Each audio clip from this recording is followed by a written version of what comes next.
Okay, we should be live now.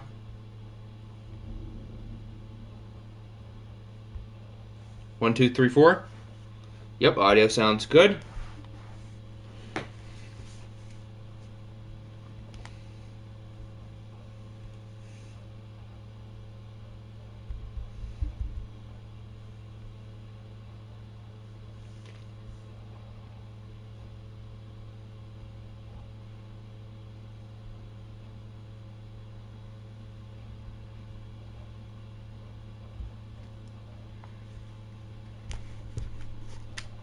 Alrighty, divisional round of the playoffs.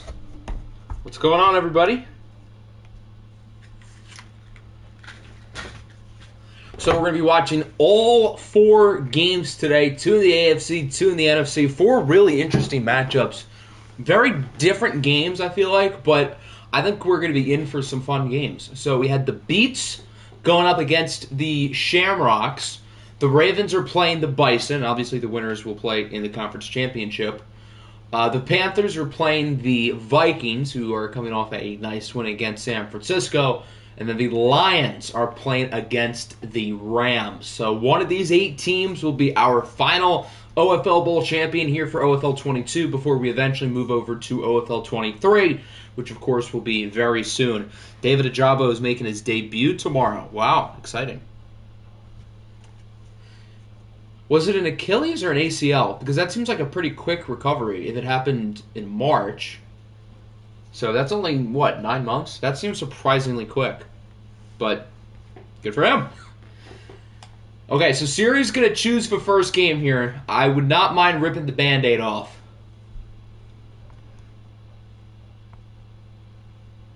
Siri, give me a number between 99 and 103. 101. Why did I say 103? We're going to redo that because I got that wrong. Siri, give me a number between 99 and 102. Siri has chosen 99, so we will start with the Beats and the Shamrocks. Let's go Panthers. Well, how does the Panthers winning affect you guys? Rent-free. Siri, give me a number between 5 and 6. 6. That is the Beats. And since I still have not found my other controller, we can only do jerseys for one team.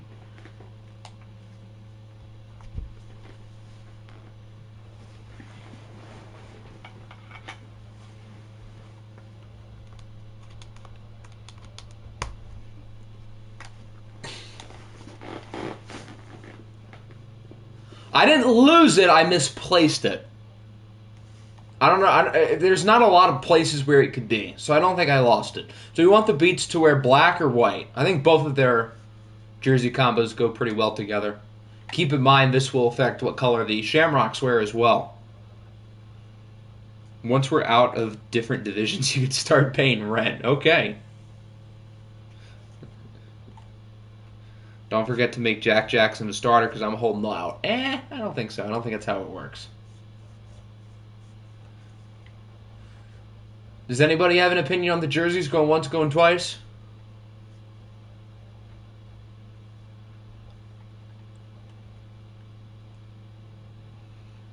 Beats have MVP Joe Burrow? What MVP is that? Not our MVP. Alright, looks like we're rocking with black. So we're kicking off the divisional round with the number 1 seed in the AFC, the Brooklyn Beats, who went 14-3. They had a great season, led by MVP candidate Joe Burrow. I'm sorry, that was horrible. Joe Burrow facing off against the Dublin Shamrocks, who clobbered the Denver Broncos in the wild card round. So the winner will go to the AFC Championship. If the Beats win, they will host either the Ravens or the Bison. And if the Shamrocks win, they will travel to the Ravens or the Bison. Society would be fantastic right now. Lochte simply had a USB cord. I do. I just don't have one that fits into my PlayStation 4 controller. But thankfully, it is coming in the mail. So hopefully it's here soon enough just so we can do our PS4 stream. And thus figure out officially what we will be doing with OFL 23. When? I don't know. But I would assume not like that long. I spit out my water. I don't blame you.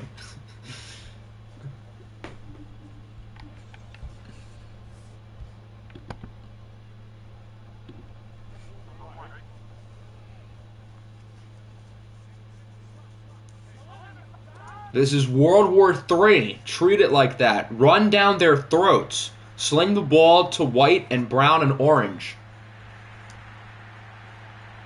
You didn't say anything about playing good defense, though, did you? Because that was not very good defense. A gain of 41 for Dawson Knox. Hotty toddy. To start off the ball game. Where's the fun stream? Whenever my USB cord comes in the mail, it'll be then. Assuming that will make the PlayStation 4 work, I don't see why it wouldn't. Carl Lawson with the sack. The stream he's talking about is a Fortnite stream. Put it this way.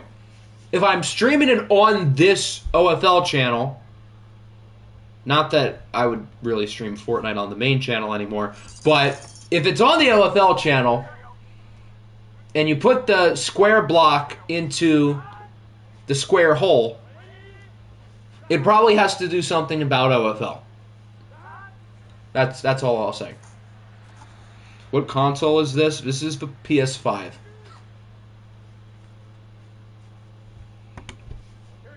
Cover them, choke them, and don't let them get the ball. Okay. No documentary about cheese. Okay, the documentary about cheese will be included. 3rd and 19. What a throw and catch for a touchdown. Who's number 1? Short dude. Is that Scotty? Scotty Miller? I know Scotty Miller's on this team, and I know he's good. I don't know if he's a superstar, though. That was a sick throw, by the way. Good coverage, too. But, yeah, who made that catch? It was Scotty Miller. Whoever that cornerback is A.J. Terrell. Ironic that A.J. Terrell's on the other sideline. Maybe A.J. Terrell decided to play for the other team for a snap. Although that wasn't even a bad defensive play. It was just really good offense. So that wasn't even really A.J. Terrell's fault, or whoever the corner was.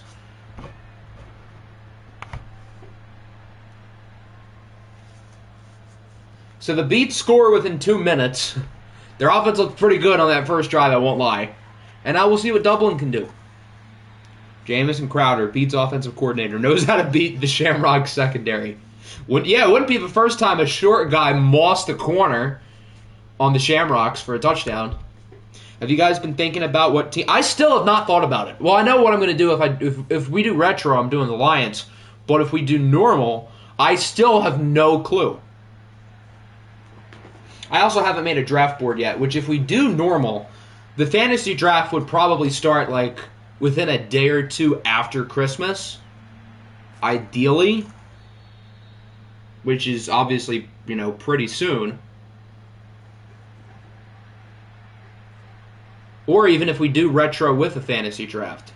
It seemed like, although the vote was pretty split on if we do retro or normal, it seemed like fantasy draft was the overwhelming majority. So, although I think it would have been really fun to do retro without a fantasy draft, it seems like if we do retro, people would prefer a fantasy draft. Although it would have been fun to use like the 2015 Lions and try not to run them in the ground like what happened in real life.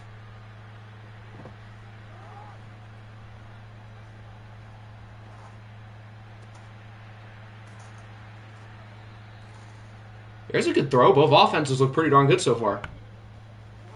Retro should not be a fantasy draft. I agree. I think it'd be more fun without it, but it seems like everybody wants a fantasy draft, which does make sense, especially the people who came during OFL 22 and didn't really get to experience the fantasy draft. I understand that aspect of it.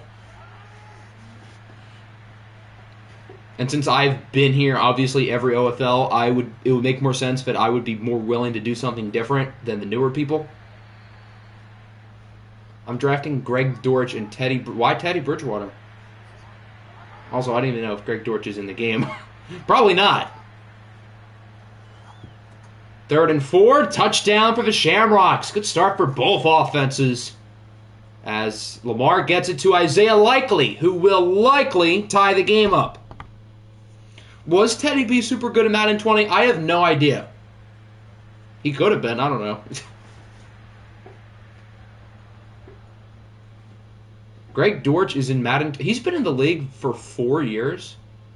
Huh. I thought he was younger than that. The more you know. I didn't know that.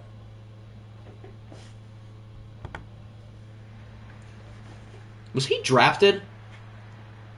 I don't think so. Was he? Lamar to Isaiah Likely. Where have I seen that before? It'd be ironic if Dublin did that against the Ravens in the AFC Championship. Jacoby Brissett will coach the Huskies to an OFL Bowl win, I'm sure. I read through an old QB tier list, and Teddy was in the elite tier. Huh. Whose team was Teddy on? Because I genuinely don't remember. OFL 20 was a long time ago. I know we go on about how fun it was, but that was a while ago. Why do I feel like he was on the Falcons? The Falcons were really good in OFL 20. I don't know why. I feel like he was on Atlanta, although I'm probably wrong about that. Nearly intercepted. Signed to the Panthers practice squad, made his debut as a Jet. Huh. Now the NFL's leader in receptions, yards, and touchdowns. Teddy was on the Chargers? The Chargers were good in OFL 20? Huh. I just remember the Chiefs dominating in the AFC West every year with Todd Gurley. Todd Gurley in OFL 20 was basically like our current version of Joe Mixon. But like Gurley was better in watch games than Joe Mixon. Along with Luck, Calvin Mentor, Jared Goff, and Russ. Was Luck that good? And Russ? Obviously Calvin Mentor was that guy. And Jared Goff had some great years with New England, so that makes sense. I don't remember Luck. But wasn't Luck on the Eagles at one point? And then Apple got Buckshot too. You guys remember Buckshot? Well, I guess the people in OFL who weren't here then don't remember him. The Chargers themselves were all that good, but Teddy was elite. Now I feel like I'm kind of remembering a little bit. I feel like I remember now Teddy being on the Chargers.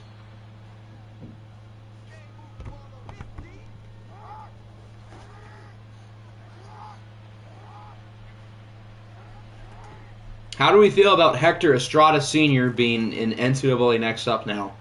I mean, I haven't really looked at the custom players yet, so I don't know how to feel because I have not looked at him.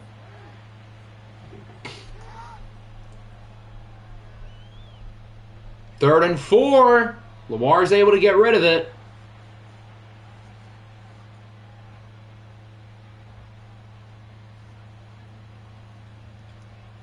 Offense, continue like last drive. Yikes, I don't think that's going to happen, buddy.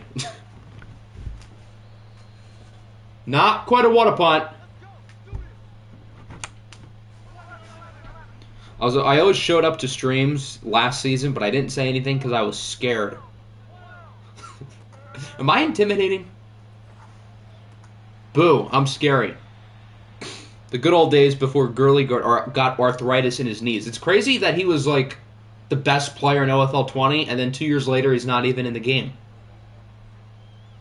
Remember one season Gurley had like 506 rushing yards through 3 weeks? That doesn't surprise me. Todd Gurley was so good.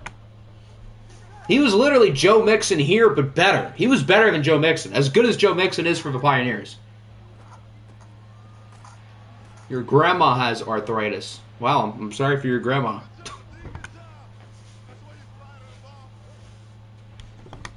Unfortunately, I assume your grandma was not a former NFL Offensive Player of the Year, unlike Todd Gurley, but at least they have something in common.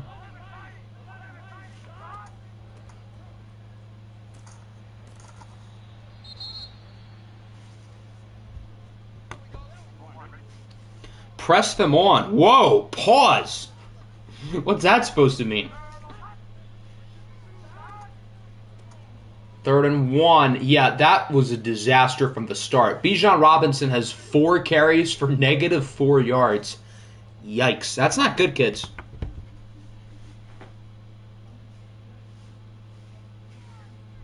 Gurley got arthritis at like 28. He's 28?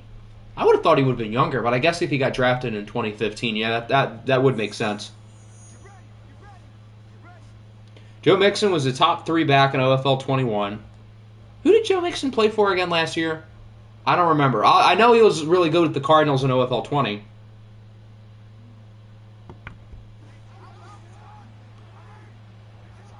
But I don't even remember who had Joe Mixon last year. The Cougars did. That's right.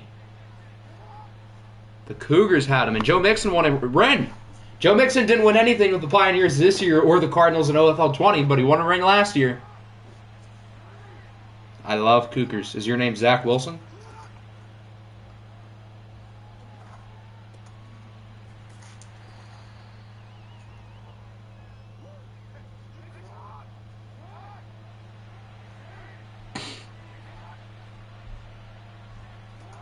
Third and 4.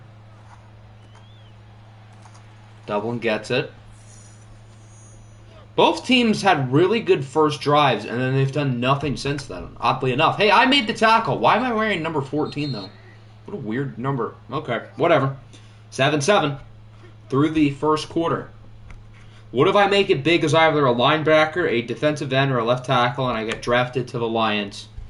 Well, then, good for you. I guess I'll be rooting for you. Unless I make it big, too, which I think chances are I'm not getting drafted into the NFL. Although, never say never, kids.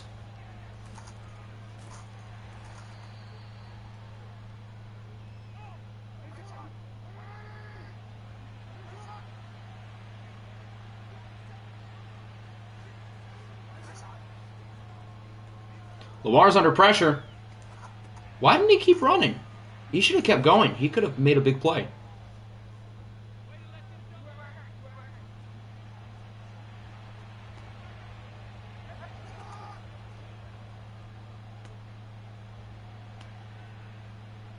Now Lamar's going to go for a big play. Chucks up a prayer, and it is caught at the 1.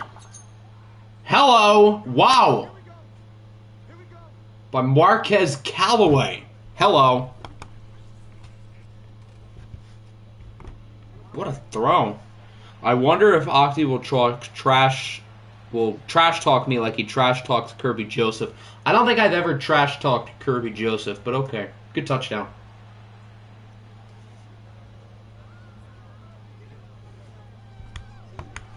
Another notable name from OFL 20. Yeah, Mike Evans was really good in watch games. And he was this year, too, before he got, like, super old. But he was really good in watch games this year, too. Simcast. I don't think so quite yet. Well, a little bit surprised the Beats are losing, but I really shouldn't be. Dublin always overperforms in the playoffs. And, well, Madden isn't always nice to Bakker's teams. And today has not been an exception. How good was Zeke in previous Maddens? I mean, his ratings were always super high. And he was usually at the top in terms of rushing, I would assume, often. Hector to Mike Evans was scarier than... Okay. Scarier than prime Hitler. What makes him in his prime? Like, young Hitler? Old Hitler? Hitler in the room with his wife at the end? Hitler when he ran off to Argentina?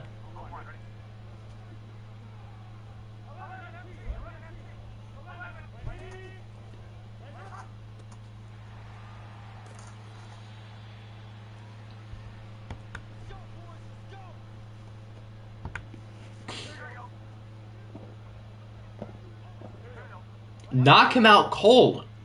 Okay, Greg Williams, I see how it is.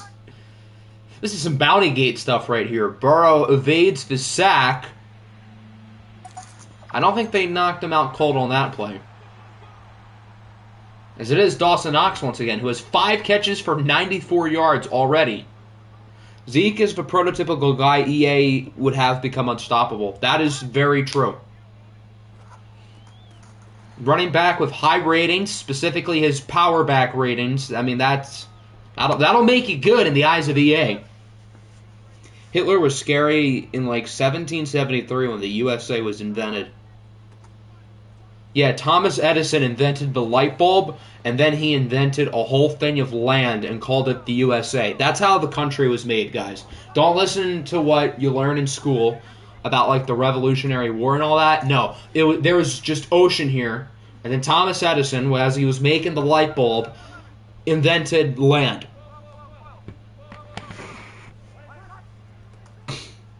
Didn't Thomas Jefferson invite lightning? No, that was Justin Jefferson. He invented lightning. Thomas Jefferson invented the motor vehicle. Choke him. Okay. I mean, if you want someone to massage him in the backfield, I know a guy in Detroit who could help you out. His name is Deshaun Watson. Old running back tier list from OFL 20. Gurley, Zeke, and Saquon. What about Kareem Hunt? How high was he? He should have been high. He was really good. Obviously, Gurley's one. I don't remember who Zeke and Saquon played for, but it's obviously not a surprise those guys are high. Damani Richardson is hurt. Do you want Damani?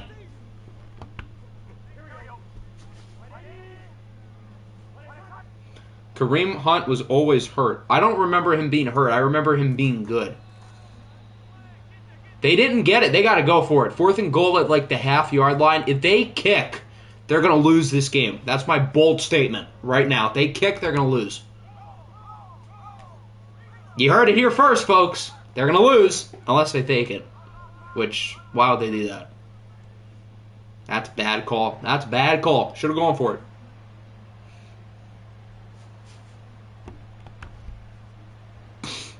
I learned about Tiananmen Square like 3 days ago. Stand with Hong Kong against the CC. Okay. I don't think those two things have anything to do with each other, but sure. It was like a running joke that Kareem Hunt was always hurt. I do not remember this. Who would have been my backup? I wonder who my backup would have been, because I don't know who it was.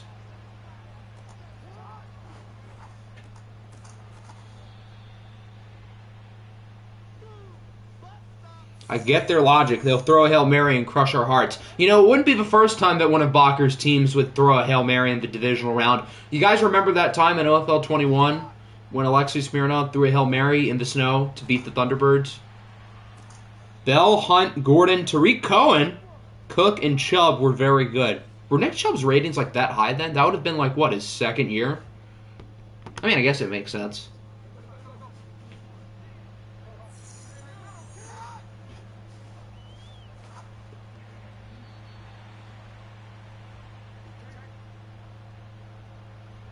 I'm disliking the video. Alright, go for it.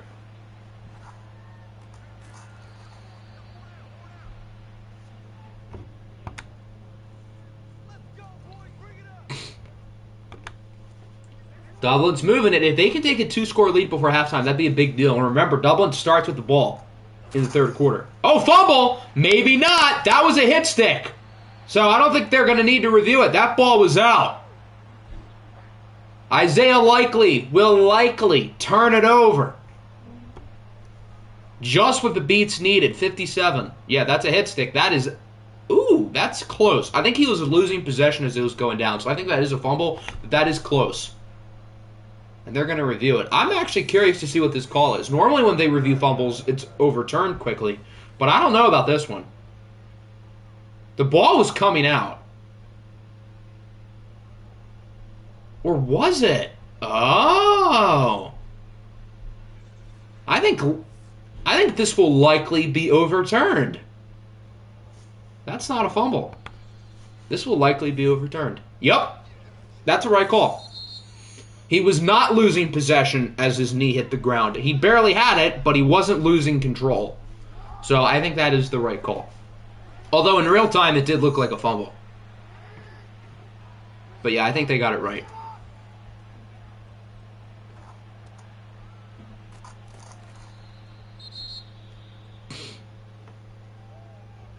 Leave it to EA to give Bakker a hit stick fumble only to reverse it.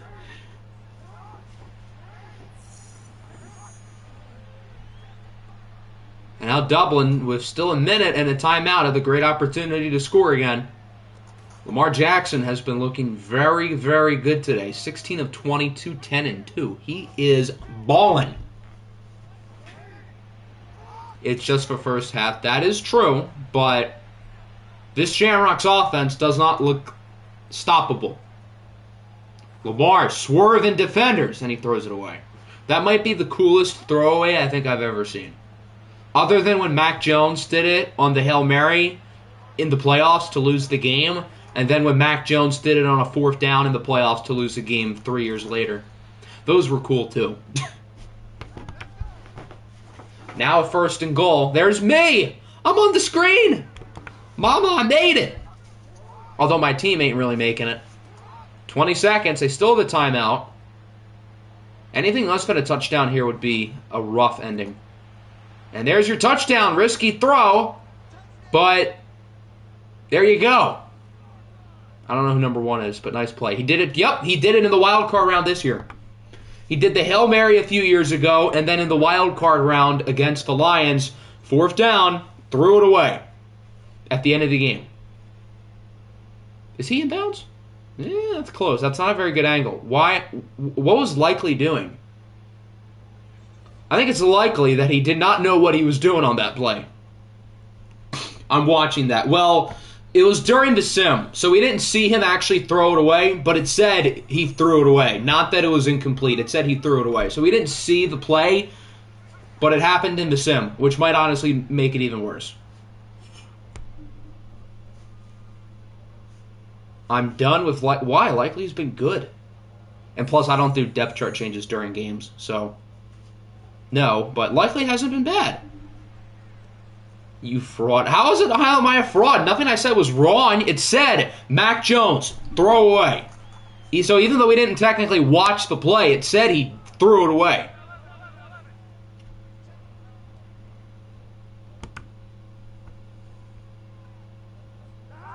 Likely fumble. I mean, he didn't fumble it, but okay. Oh, they're going to run a Hail Mary. Bakker's team knows a thing or two about Hail Marys, as do the Shamrocks. This would be poetic justice if this works.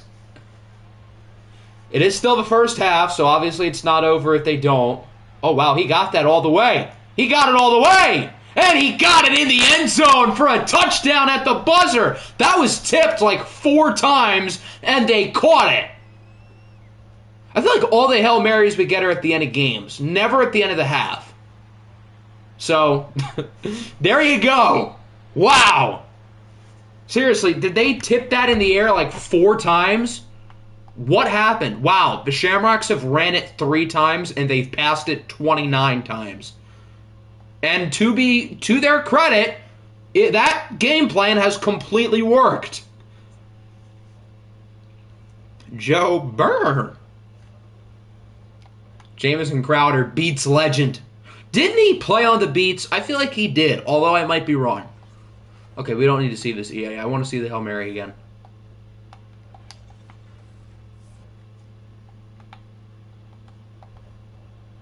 Oh dear, not this glitch again.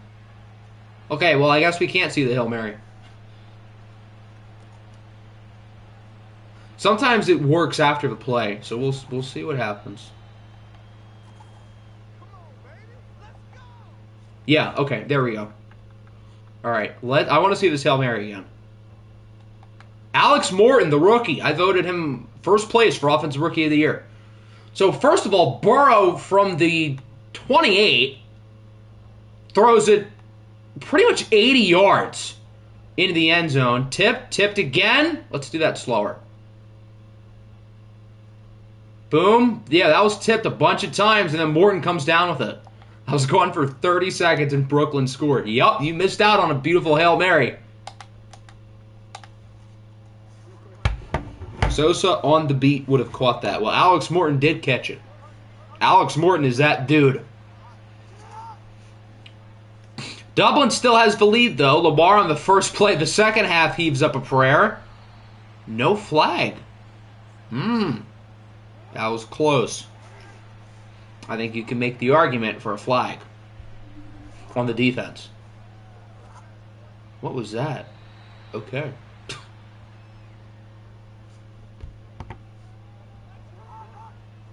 3rd down now.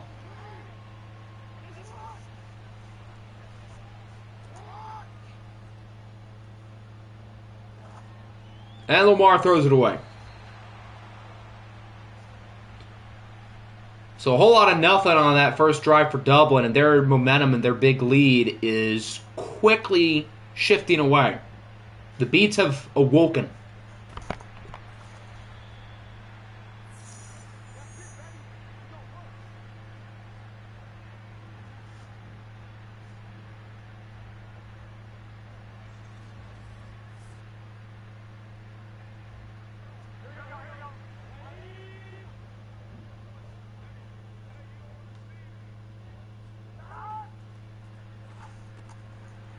Okay, here's a quick start for Brooklyn. Bijan Robinson to the 35. Everything is shifting in this game. The Beats have had everything go their way over the last, 3 minutes.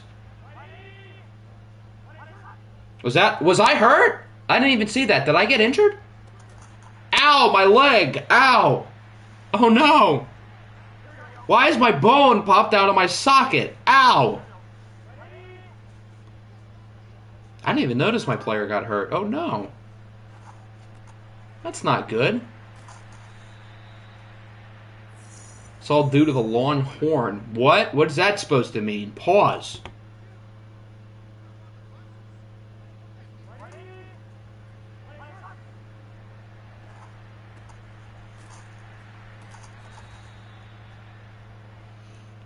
Insert SpongeBob guy saying, "My leg!" Imagine every time Octavius Gaming tackled someone, Octi felt the pain as if they were soul-linked. Huh, okay. The Beats with a touchdown. Dawson Knox puts Brooklyn ahead. What a quick change of events. This has been a fun game. This has been exciting. Hopefully this is an appetizer of what we're going to be getting later.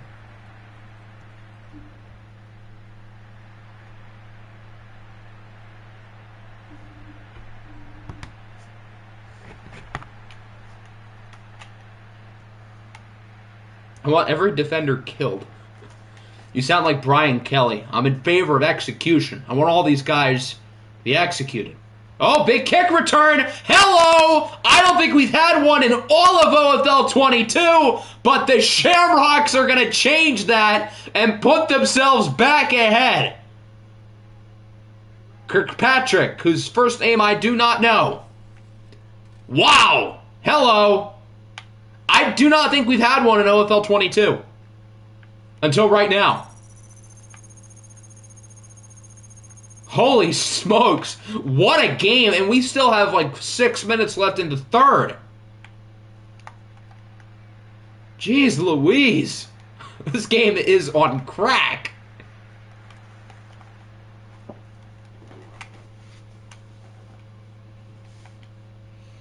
There's 3 of me in the playoffs. There's Trevor Lawrence, who's out because his team sucks. Octavius Gaming, and me, the coach.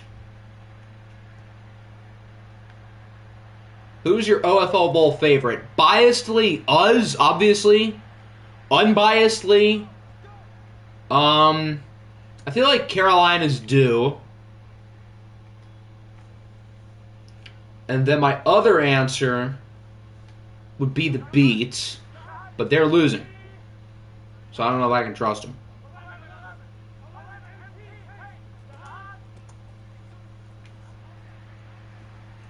Off topic, other than your favorite team, what bowl game are you guys looking forward to? Me personally, got to be the Rose Bowl. Rose Bowl's certainly up there. I think we're favored by 14.5. I don't really know why.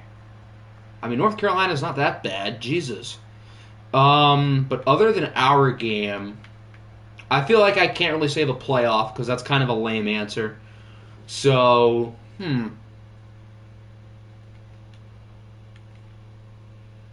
The Rose Bowl's a good answer because I feel like both of those teams still are really going to try. They haven't lost a lot of guys to opt-outs yet. So not to piggyback, but it probably is the Rose Bowl, especially after how good last year's Rose Bowl is.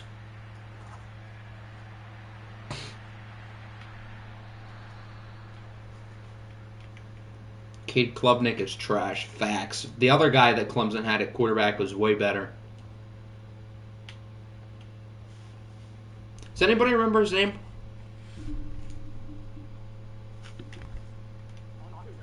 I think he plays for the Rams now here.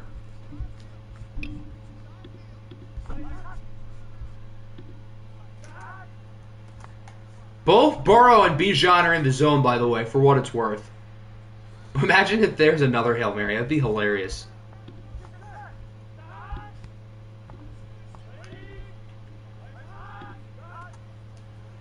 Jaden Delora was not better. Let's slow our roll here, buddy.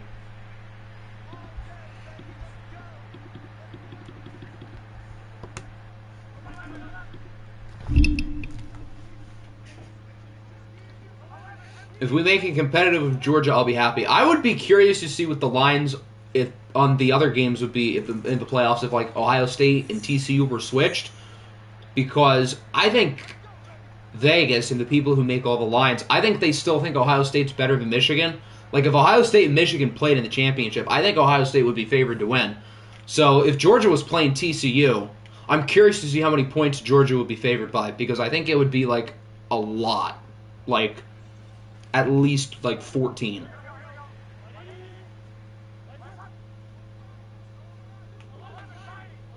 Jaden had a 24-10 touchdown interception ratio. Wow, good for him.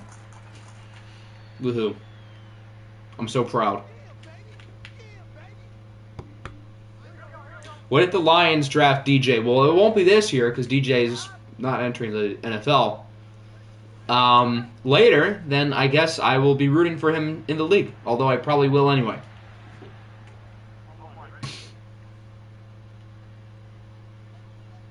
Did anyone see the ESPN analyst say that Jalen Carter might fall to character issues? I don't think he's going to fall. He's going to go in the top 3, as he should. Or maybe, here's an idea. Nice play, by the way. Here's an idea. Maybe everyone gets really scared of his character stuff, and because of that, they make him fall to, say, I don't know, where the Lions pick. That sounds good. Yeah, Georgia's favored, I think, by 6.5, and Michigan's favored by 7.5 against TCU. And, I mean, I don't know how much Ohio State would be favored by against Michigan, but I do think they would be favored. I think Ohio State's better. They just did not play better against Michigan.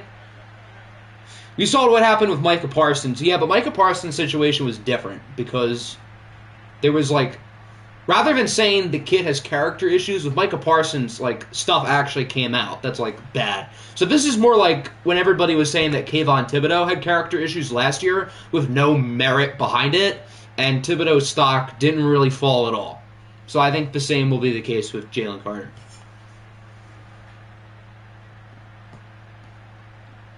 OFL Viking legend, by the way. Side note. Micah Parsons, it's trash. Put me at left tackle. He's not getting to the line of scrimmage. Okay. I would pay to see that.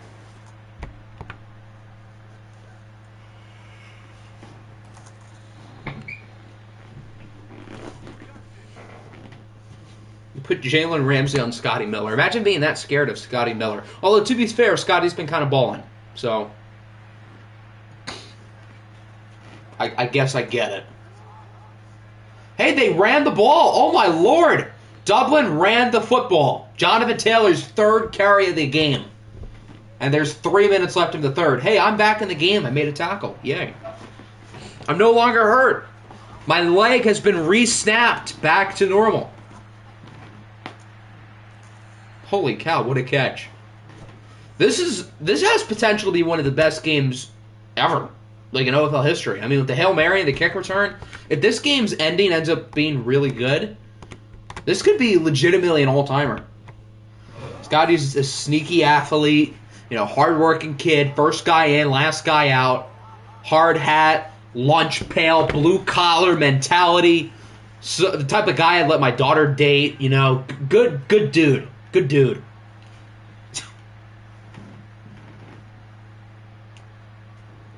Person who hates McShay more than Jalen Carter right now is me, because he's trying to give them bulletin board material to win. To be fair, Jalen Carter normally is pretty darn good, so I don't think it changes too much. But Jalen Carter's not the only guy McShay has openly trashed. He said some interesting things about Jackson Smith-Njigba as well, which I don't really find to be true. He was saying that that Jackson Smith-Njigba was healthy and he's not playing. But, I mean, he hasn't been healthy all year, so how do we know he's going to be healthy now? No one has said that he's healthy. I don't know if Todd is coming up with this or if he's being told this by scouts. Probably the latter, because he has no reason to, trash these kids other than, if people are saying this to him.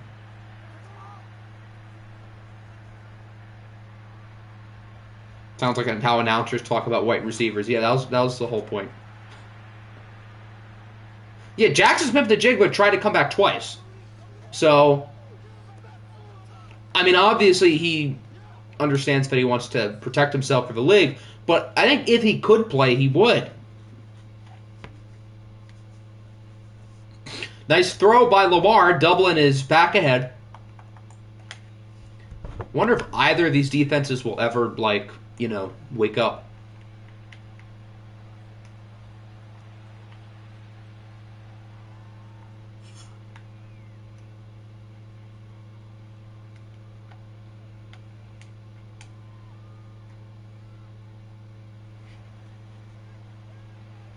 Todd McShay is the biggest goober when it comes to draft scouts. I think Mel is better than people give him credit for. Todd to a lesser extent, but yeah, Todd has been taking a lot of misses this year. His first mock draft that he uploaded a few days ago, it's bad. It's not good. It is bad.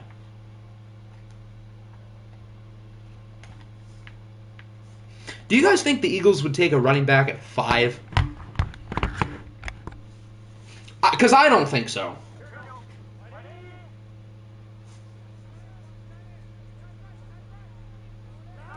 The game's predicted a 50-49 win. Well, I mean, that could happen with how well these offenses are playing. At least Mel doesn't try to smear top candidates. That's true. Although I don't think Todd is trying to attack these kids just for the purpose of doing it. I think it's more so maybe some scouts either have information or trying to get these players to slip so they can pick them. Eagles aren't taking Bijan. That wasn't even the worst running back pick. He had the Broncos, the 3-win Denver Broncos, use their first-round pick on Jahmyr Gibbs from Alabama. As if running back, first of all, is a need for them, which it's not. And second of all, they won 3 games. I feel like there's a lot wrong with your team, and you shouldn't be picking a damn running back. 35-31 going into the fourth quarter. This is a very good game. This looks like one of the classic tales of whoever gets the ball last is going to win. Bijan Robinson is a poverty Eno Benjamin. You won't be saying that when Steve Keim sticks around and the Cardinals draft him 7th overall. The Broncos should draft a head coach.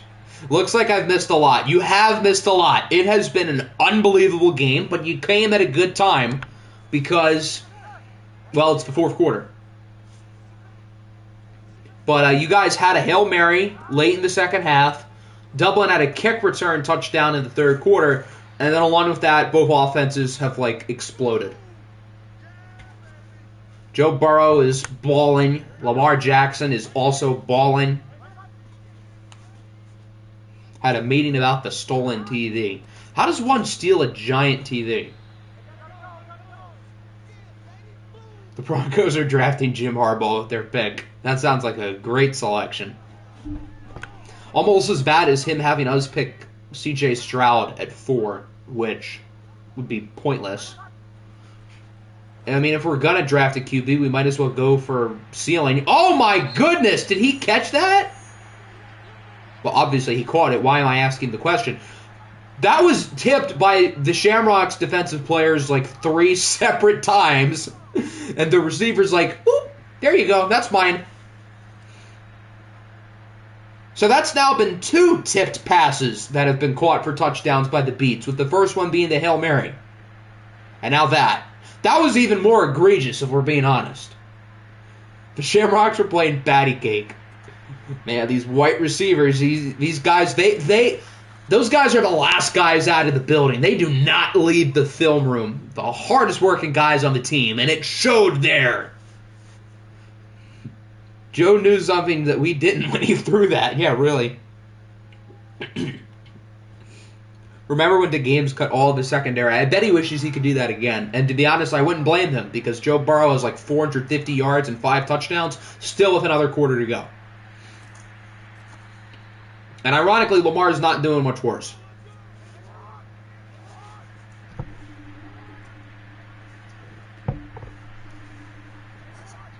If you want to be an elite QB like Joe Burrow, you have to make elite throws like that. Just how he wrote it up. Our new goal is to chew the clock. You guys are losing.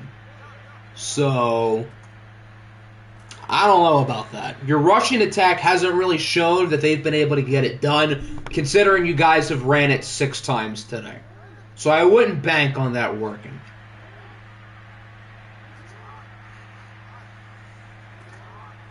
Third and 1. Ooh, I thought that was picked. That could have been kind of bad.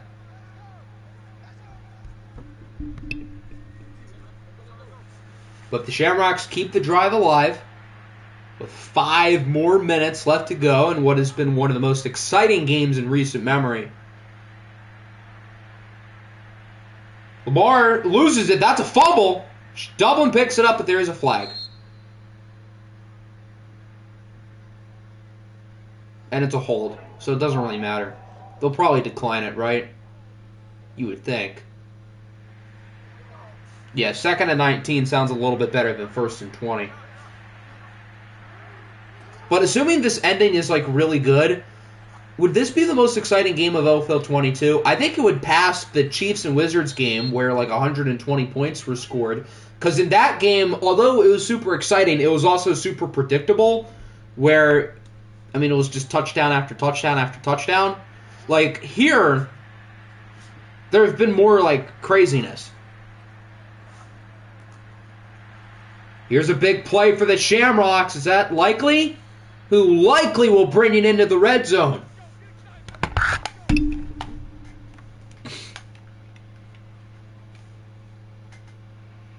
There's a little thing called throwing it away. I don't think Lamar knows or cares to do that. And to be honest with how he's thrown it, he shouldn't. Although on that sack, he probably should have. I have a feeling Oklahoma City and Baltimore is going to pop out. I hope all these games pop off. I mean, I don't know if it'll be as good as this. I mean, that's pretty hard to do. There have not been many better games than this. Lamar with a dot in the corner of the end zone to put the Shamrocks ahead. Van Jefferson with the score, and now it's 41-38. The Beats still have plenty of time, though. 4 minutes to go. I mean, we should fully expect the Beats to score, so it's really a matter of how much time is going to be left when they do score. Booth review. I thought he was in, but I guess it's worth a look.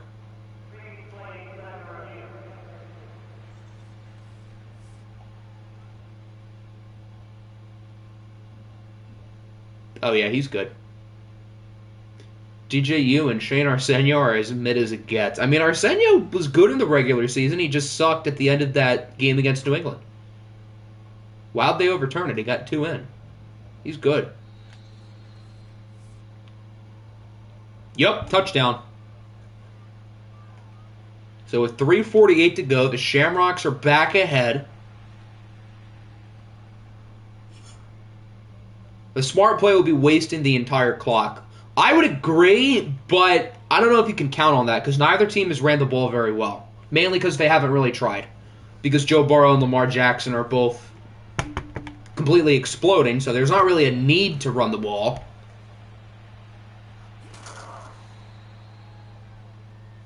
Hit stick, that could have been a fumble. Joe Burrow still in the zone. Bijan is not, however, anymore. He was earlier. I don't really know why. It's not like he did anything all that spectacular. Tipped? I feel like whenever the ball is tipped, Dublin's only instinct is to not catch it. That safety was like right in front of the ball for like 5 seconds, and he just stood there. Big third down upcoming, 3rd and 5.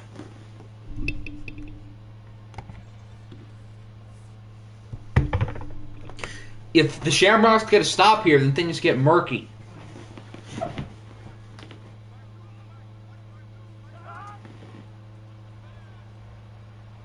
You think Joe Burrow's going to let that happen? I don't think so. As they get 6. Joe Burrow wearing number 7 is kind of foul.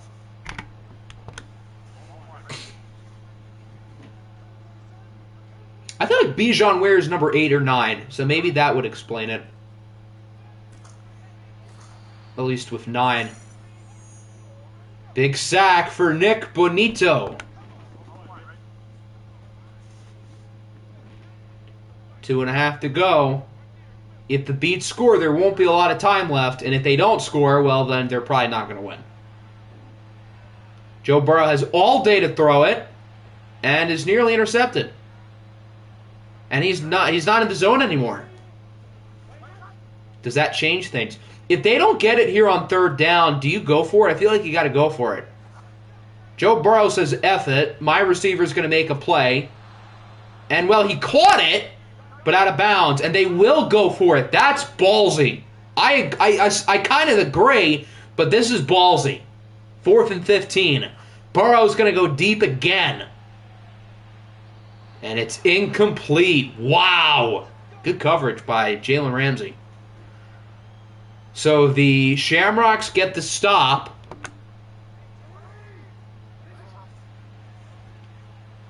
Challenge it. What will be there to challenge? There's still 2 minutes and 3 timeouts, plus the 2-minute warning timeout, which will be used right here. If the Beats stop doubling to a field goal, they can get back in the game. I feel like that goes without saying, but don't count them out.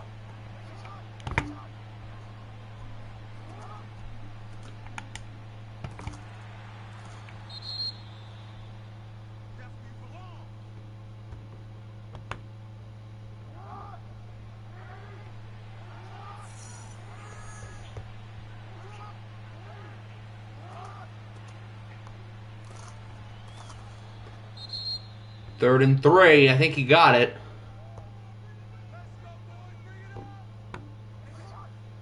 Beats have 1 timeout.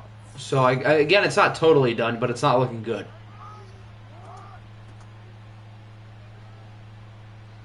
Jonathan Taylor, touchdown, night-night.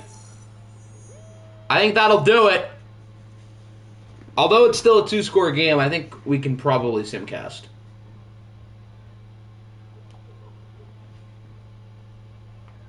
So Jonathan Taylor gets the touchdown, and it looks like the Dublin Shamrocks are going to hold on.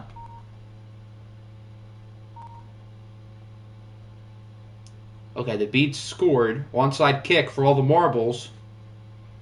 And Dublin got it. All right, that's your game. The Dublin Shamrocks going to the AFC Championship, where they will travel to either Baltimore or Oklahoma City. And the number 1 seeded 14-3 Brooklyn Beats, despite a big-time performance from Joe Burrow, have been eliminated. Joe Burrow gave it all he got. He played one of the best games of quarterback I have seen in a while, but his defense ultimately let him down. And Dublin's on pace for another Cinderella run. They have now made it to the AFC Championship 3 times within the 5 years of OFL 22. Joe Burrow, 524 yards, 6 touchdowns. Lamar, not too far behind, 381 and 5.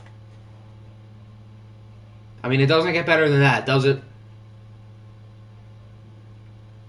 Alex Morton, the Offensive Rookie of the Year, at least my vote. I don't know if he's ended up winning, but he was my vote. He sure looked like it.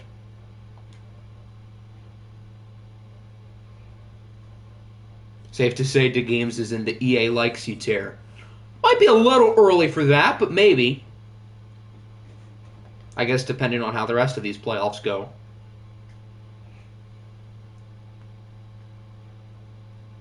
So the number 1 seed of Brooklyn Beats are done. Wow. Did not totally see that coming. Although I guess Dublin winning shouldn't really be a surprise because they just do well and watched. Alright, which one of these 3 games will be next? Siri, give me a number between 254 and 256. 254. Looks like we'll be knocking out the AFC with the Ravens and the Bison. Siri, give me a number between negative 5,000 and negative 4,999. Negative 5,000. That is the Bison.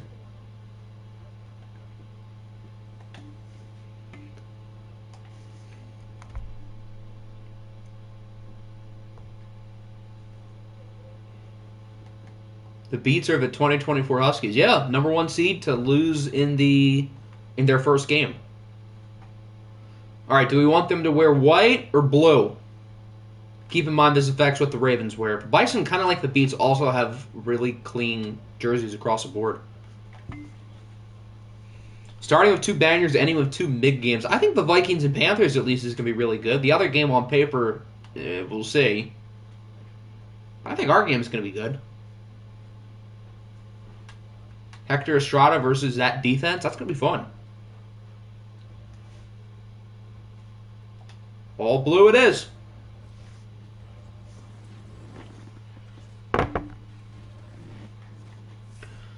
One AFC game down, 1 to go. We saw the Shamrocks beat the Beats in an absolute thriller, 49-44. Who will they play against in the AFC Championship? Will it be the Baltimore Ravens or the Oklahoma City Bison?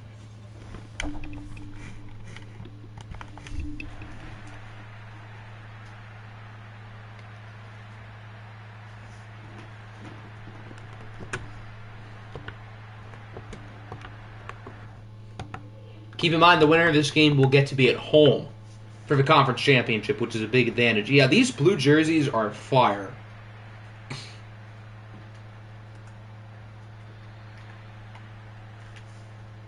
So the Ravens will start the ball. Their offense was... They started the game off good last week against New England. In the second half, not so much, but their defense stepped up to help them avoid the upset bid, of course, led by Dan the Man with his 58 passing touchdowns. I'll make sure to discipline our secondary. All right, you do that. I mean, it's not like they lost.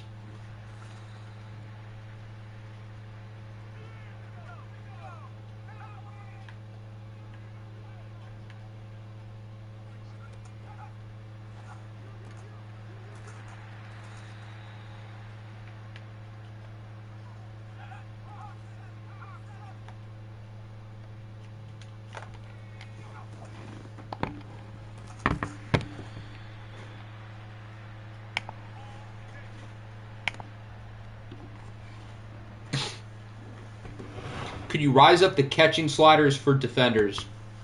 I mean, I have been, I feel like, all year, but yeah, there's still an issue with that, clearly. At least with Madden 23, there's definitely not an issue with that.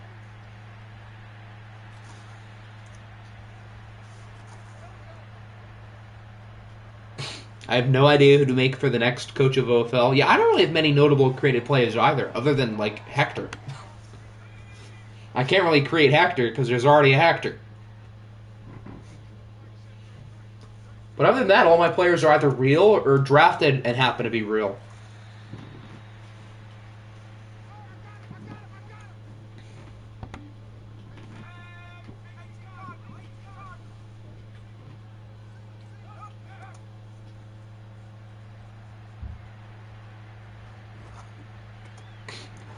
Dan is looking good on this first draw. I think that's DJ. No, it's not DJ Moore. That's Diggs, Stephon Diggs.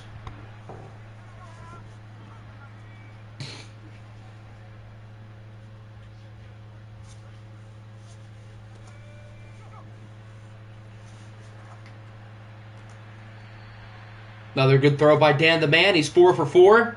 He's in the zone. I've seen a lot of X-Factor quarterbacks today. Now that I think about it, I'm pretty sure every quarterback we're going to watch today has X-Factor, other than Shane Arsenault. Because both of these guys do. I assume Josh Allen does. The 2 guys in the first game did.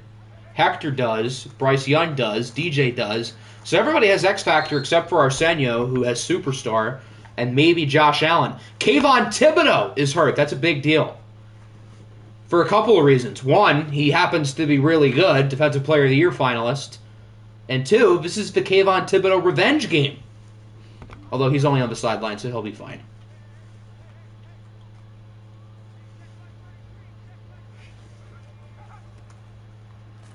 Catching tip balls has always been fine, except for when they happen to Russ.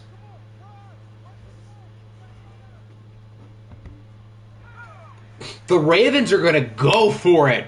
I like the aggressiveness early here in the game. Play action. And they got it. It's a touchdown to the Ravens. Dan, the man, gets it over to Hunter. I almost said Hunter Henry. That's Hudson Henry. So the Ravens go bold and it pays off. Why? That's why. Good start through the Ravens offense. Now we'll get to see Oklahoma City, who handled their division rival, the Chicago Tigers, in the first round.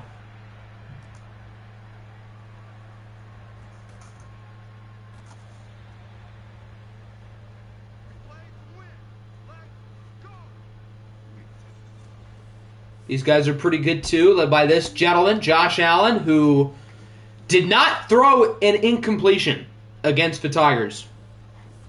Not a single one. He was like, what, 26 for 26 or something? Did not miss a throw the entire game.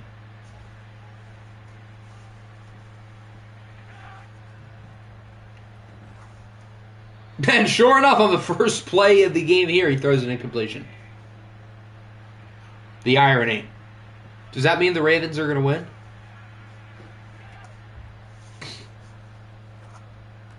Are we going to see a repeat of Josh Allen's 2 for 15 wildcard performance?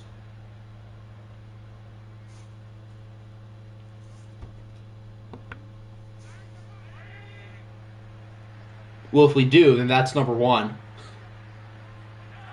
AFC divisional games have 4 great quarterbacks. NFC has Hector, who's elite. Yun, who has his good moments. Shane, who's mid. And DJ, who's super mid. I mean, we have 7 X Factors and a superstar. I mean, that's pretty good. Even if that superstar is mid. Are we going to reference all of my playoff losses? If they happen to come up, then yes, I will. Oh, look at that. It's a 4th down and 22. And they're going for it? What?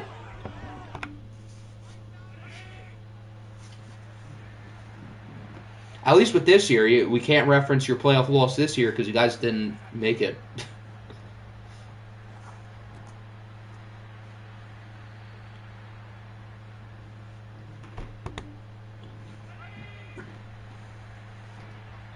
Hey, that was Patrick who made the catch. Patrick was pretty quiet in the first round. The main receiver for this team was De'Ami Brown in that game, who I'm pretty sure won the AFC Player of the Week over Josh Allen, even though Josh Allen did not throw an incompletion. Okay, which idiot is going to fake a punt at midfield when it's a 4th and 2? See, there you go. Now you got the spirit.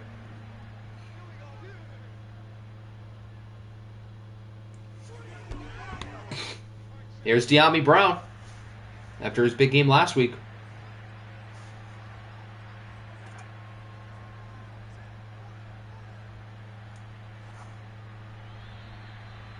Josh Allen throws it away. Another incompletion. That's 2 more than the last game.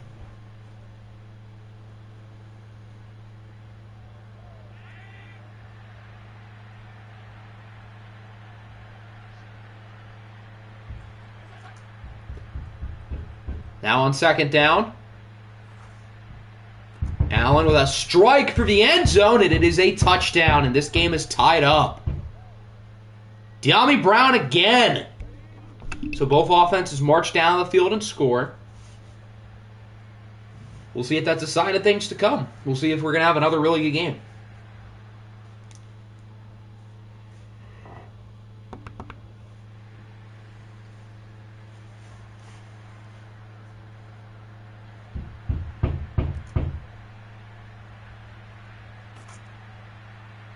A broken tackle. Are we going to get another kick return touchdown? We're not.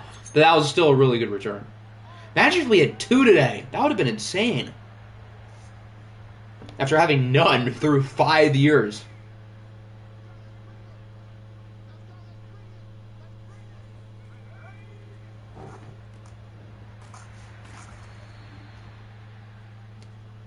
Dan doing his best Josh Allen impression. He's 6 for 6.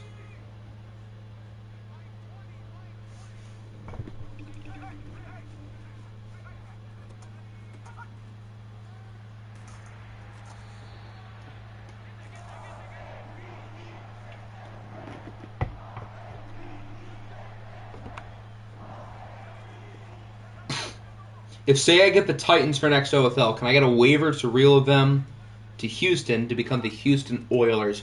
I haven't really thought about how we're going to do relocation this year, but it would be fun to have the Oilers in the league.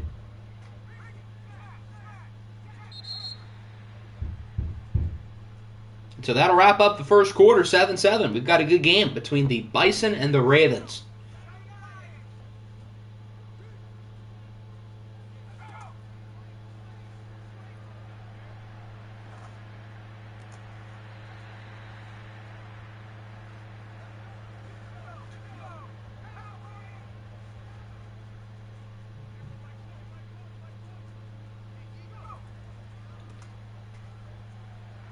Here's Big Zeke up the middle now.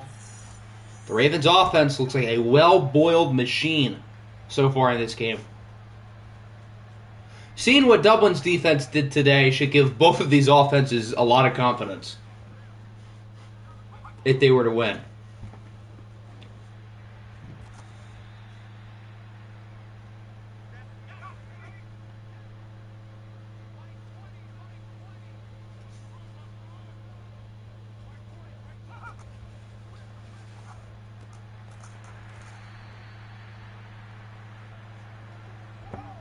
Dan is now 8 for 8. He's still in the zone. Can the Ravens find the end zone to take the lead back? And it looks like they will. Hudson Henry, his second touchdown of the game. He scored on the last drive. Now he scores again. Dan looks like an MVP. He's cooking. One problem, we own Baltimore, and we probably just had fun against the Beats. I mean, Dublin has owned Baltimore this year, but on the flip side, it's hard to beat the same team 3 times in one season.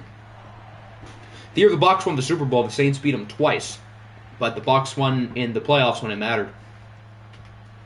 But I could certainly see the Shamrocks beating Baltimore. That wouldn't totally surprise me.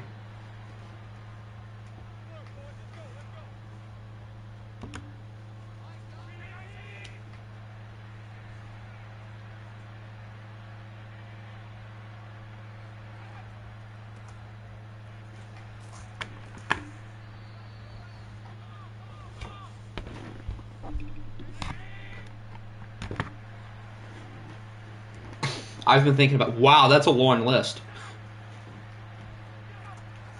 I'll probably really start thinking about it once I know which version of OFL we'll do.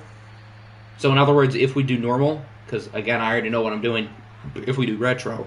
But once I know we're going to do normal, if that ends up being the case, that's probably when I'll really start to figure out who I'd want to be.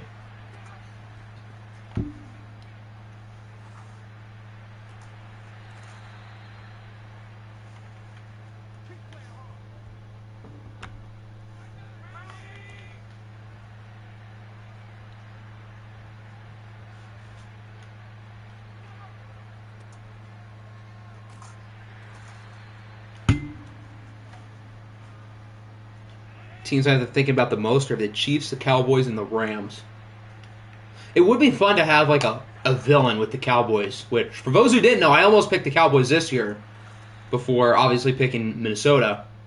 But there was a little bit where I thought I was going to beat the Cowboys this year, which would have been interesting.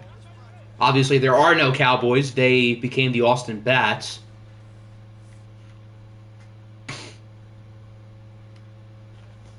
Is that Creed Humphrey? Is he hurt? That's a big deal. He's an important starter.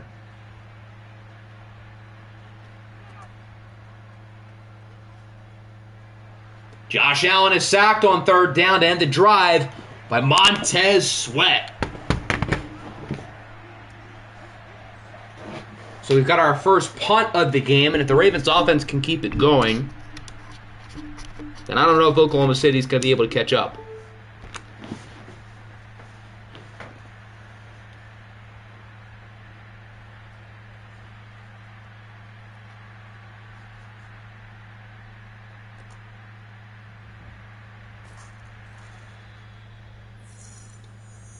Yeah, and since you're helping with team selection, and this goes for all the admins, they can choose their own team pretty much.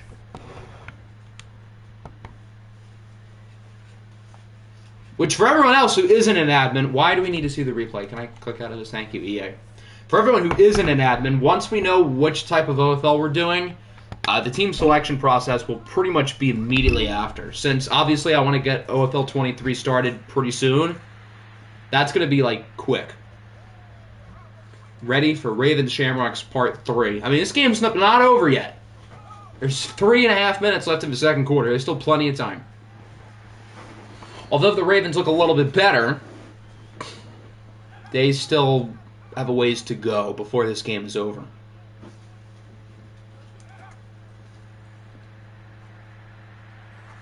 Third and what? How did that work? Oh, they didn't even get it. It honestly looked like he did, but how did that work? He threw it to 2 people.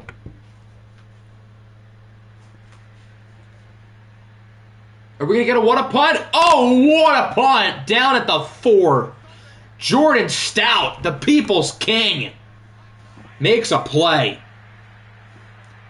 The Rams uniforms changed is hot, especially in Madden 20. I personally prefer the current ones, minus like no, I prefer the current home ones. The away ones suck, but the home ones are cool, and I think their new helmet's better. 2 hands for safety. Montez Sweat with another sack, and the Ravens will get the ball back with an additional 2 points on the scoreboard, as it is 16-7.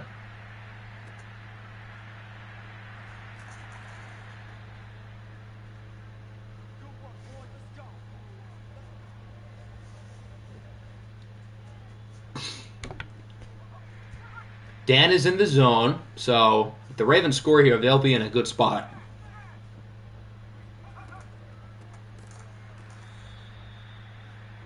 Ezekiel Elliott loses like 4, though. That's not an ideal start to the drive. Emmanuel Agba brings him down. A 16-7 a score got me. That's a good question. Plus, I get an easy excuse to move to St. Louis. There you go. It'll be like when we had the San Diego Chargers last year, I think, when we moved them back to San Diego. And at least in like OFL 20, the logo doesn't have a big LA in it, so you can move to St. Louis and it doesn't look weird. Whereas it would if we did current. All right, let's see if 16-7 is a score going. I doubt it, but I mean 16 is not a usual number.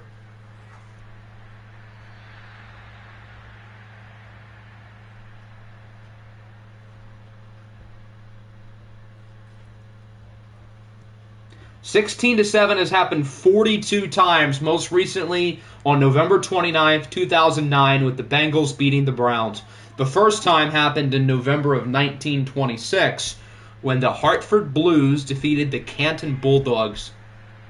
Don't you guys love the Hartford? I don't even remember their name. I closed out of the thing. The Hartford somethings. Oh, here's a big play for the Bison, as they would get the ball back quickly. It's De'Ami Brown again. Yeah, if we do current OFL, moving the Rams to St. Louis would be kind of weird. But with the old stuff, it would makes a little sense. Certainly more than it would on the current game.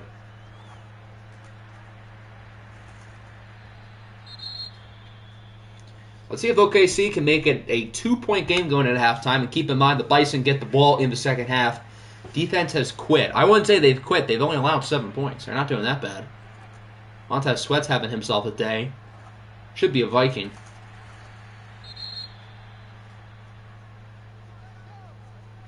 Yeah, the Chargers to San Diego would work. We did that 2 years ago, and we could always do it again. And this time, we're not going to let the game move the Chargers like they did this year.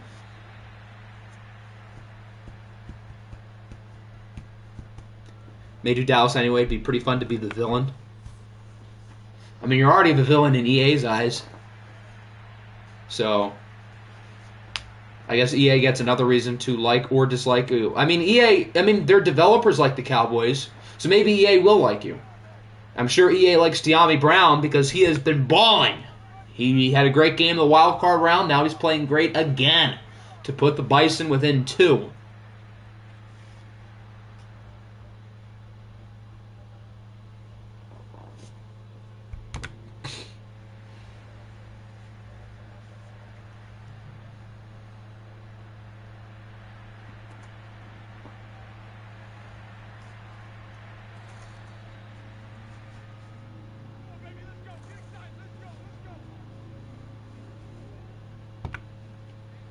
So Baltimore will get it back at the 25. Dan is back in the zone. EA always lets Dallas being good. I just have to finesse my way into EA liking me for 1 OFL. That seems too much to ask. Dan gets sacked by Zathan Collins. Are they just going to stop trying? They might. Yeah, so that'll wrap up the first half. We've got ourselves another good game. 16-14. The Ravens ahead of the Beats. The Beats, not the Beats. The Bison. We're on B team.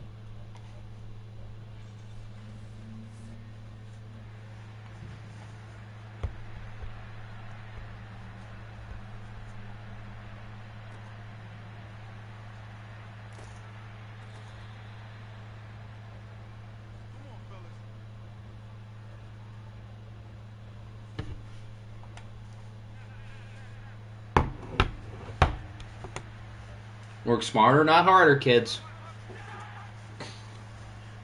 So the Bison just scored. They kind of had the momentum, I would say, and they start with the ball. So they're not in a bad spot, and they looked in trouble at one point late in the first half. So for them to be quickly back in the game is certainly a big deal. Although Josh Allen is sacked, Aaron Donald this time makes the play.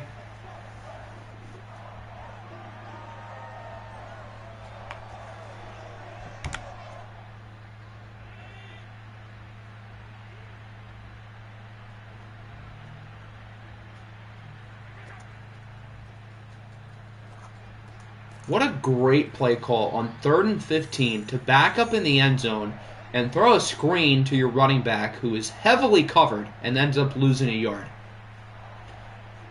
Just excellent offensive game playing. Is that Joe Lombardi calling the plays? If I do the Cowboys next year, I get to yell, "How about them Cowboys?" That does seem like a good reason to want them. Now I wish I picked the Cowboys this year. Every time we score, I can yell it. How about them boys? Is that Greg Roman? Maybe it is. I'm having thoughts of more of cutting my secondary than your game. Huh, okay.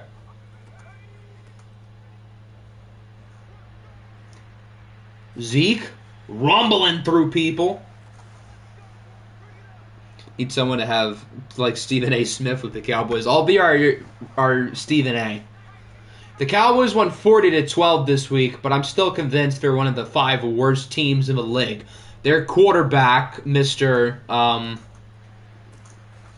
don't know. We'll say Daniel Jones. Daniel Jones, stay off the weed. Duh. That was pretty good. Although I don't know if Nick is going to consider drafting Daniel Jones. Sharon is not caring, kids. Whoa, okay. I don't know about you, but I think it's pretty caring. 3rd and 8 at the 50. They're not quite in field goal range. Dan has time. Is he going to run with it? No, he is going to get sacked. Kayvon Thibodeau back in the game. I am not draft Danny Derps. Excellent English. So we get to see Jordan Stout again. This punt, not quite as good as the last one. Actually, that was pretty bad.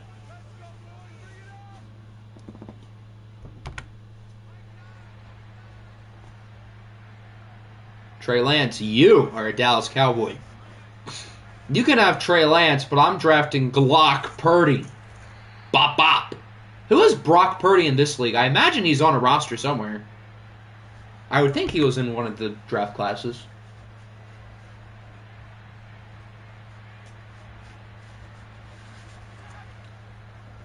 Second and 11. They get 5. Is that Aaron Donald in the zone? I feel like that's a little bit frightening for the other side if Aaron Donald's, in the zone. Josh Allen goes deep. It's incomplete. This is just like the Ravens game last week. Both offenses were really good in the first half, and both offenses look like hot garbage in the second half. This is like Ravens versus Steelers. Tough, physical, grind it out football.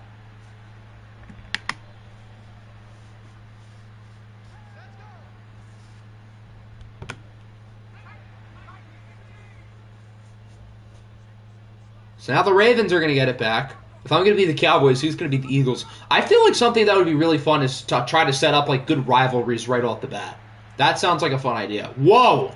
Whoa! That was terrible coverage. Stephon Diggs to the 7. A gain of 73 yards. What a throw by Dan. Diggs has been the go-to guy today. DJ Moore has been a no-show, and it hasn't really mattered. The go-to guy who has 3 catches. Still 103 yards. Hey, there's DJ Moore. Right when I called him out, he makes a play to put the Ravens back on top by 2 scores. They should not go for 2. Yeah, good. They should not.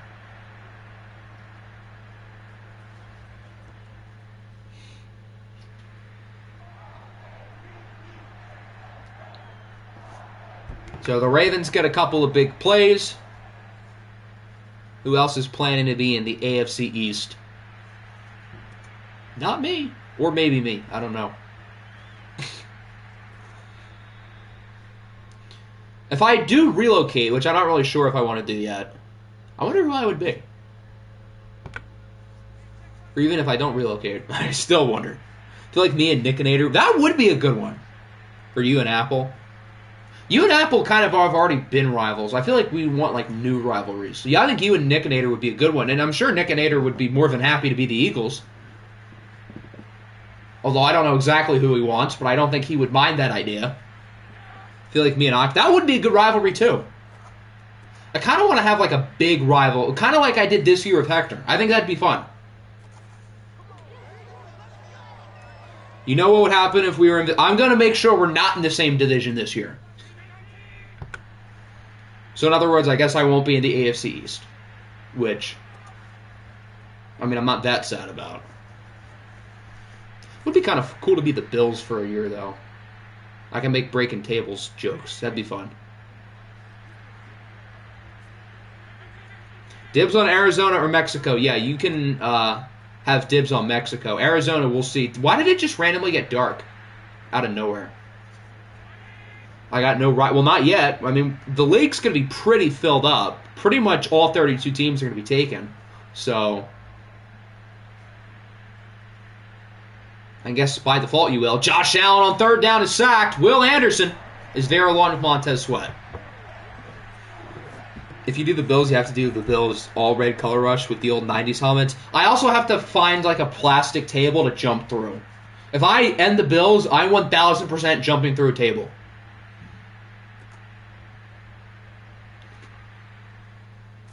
Octi, what people are guaranteed a spot?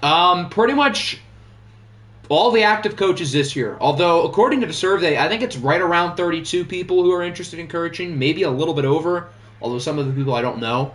So, like, obviously, all you guys in here are going to get a spot. I mean, that goes without saying. But pretty much all the regulars, they're going to get first dibs on teams and spots.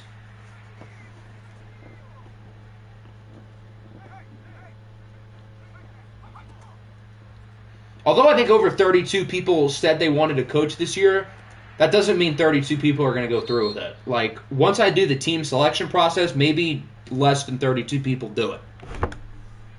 I say we put Husker and Octi in the same... That'd be a fun one! I want to be in the same division as Husker now. Husker said he wanted to be with Colin, because those two always like to be together, but Colin, I think, in the survey said he wanted to be a player. I think Husker would be a fun rival, because Husker's teams are always good. I want good teams in my division.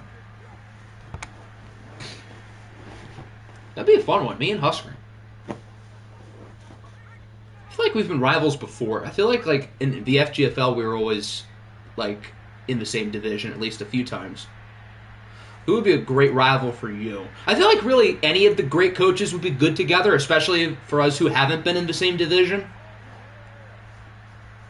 So I think it'd be fun for like a few of the divisions to have like a couple really good coaches. We're not going to do what we did in OFL 20 where we stacked certain divisions like the NFC West where we have 4 like elite coaches.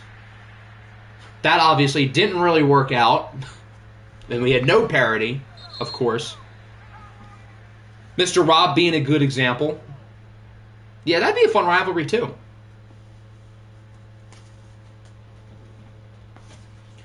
We are now in the 4th quarter. The Ravens appear to be in a good spot, but It's not quite over yet.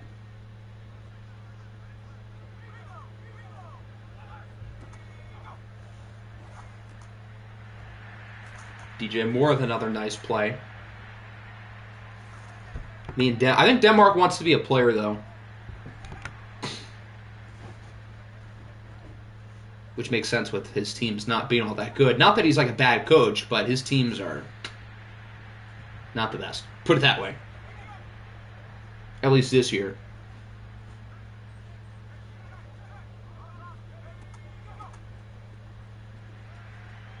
Look at Zeke fighting for yards. Late flag. That was too late to be a hold, right? Nope. Okay, it's a hold. On Dion Dawkins. That was at the end of the play. What was the point of that? So now it's a 2nd and 10.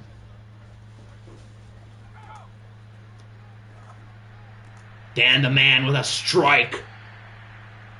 So the holding doesn't matter. Me, Nickinator, Husker, Octi, SGIT, Bacher. Jackson Danny would be an interesting one. Because those two are both outspoken. Wonder how good of a coach Danny would be. Because he did say he was interested. And Hector and Eastman. Dear God. That would be interesting. Put it that way. Which is good. We want interesting. Touchdown through the Ravens. It's Ezekiel Elliott again.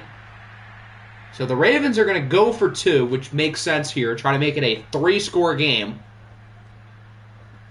Hector versus Eastman would be a wreck.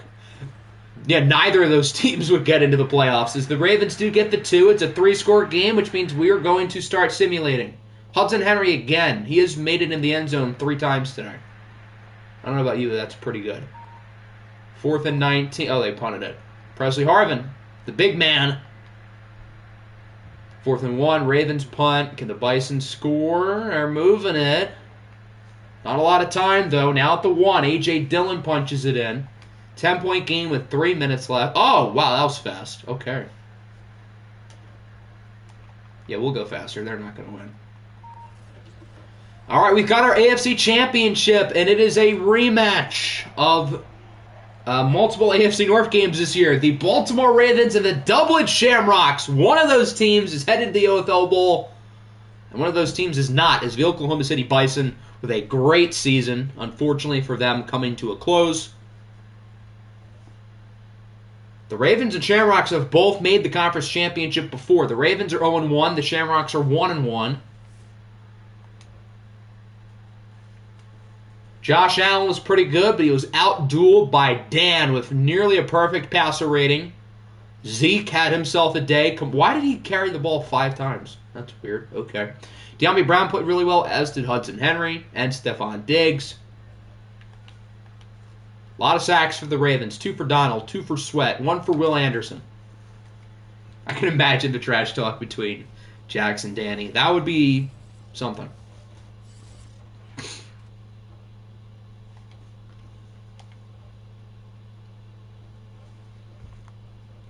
Siri, give me a number between 1,314 and 1,315. 1,314. We get to rip the Band-Aid off with the Vikings and the Panthers. Siri, give me a number between 0 and 1. 0. That's us.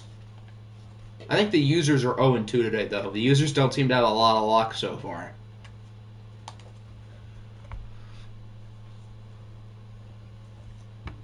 So we're talking up this Husker-Octi potential rivalry in OFL 23, and maybe this is our preview. Well, his team is 2 ratings better than us? Huh? I don't know about that one, Johnny. Do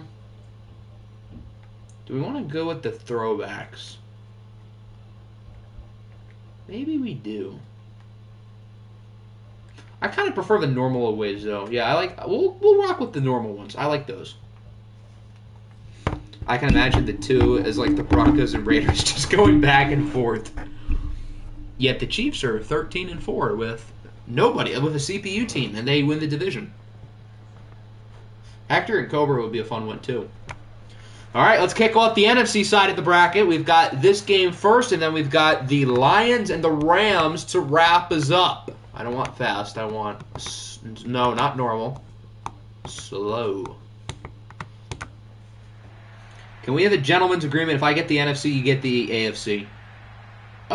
We'll see. I don't want to agree to anything yet with my team, but we'll see. Maybe.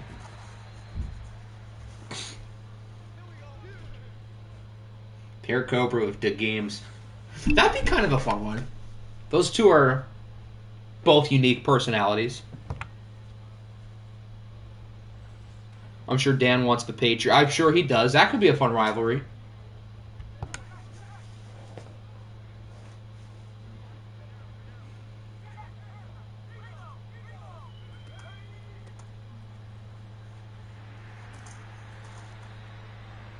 Or Giddy with Cobra. I feel like Giddy and the Games would be an interesting duo. The Games is saying all this philosophical stuff. I feel like Giddy would get annoyed by that, which would be perfect for a rivalry. Gain of 20 for the Panthers' best receiver, Jalen Reagor. I think Howie Roseman is a closet OFL Panthers fan, because in this world, Jalen Reagor is better than Justin Jefferson. The Vikings played horribly in the first quarter against the Niners. We played a lot better after, but we started that game off pretty rough.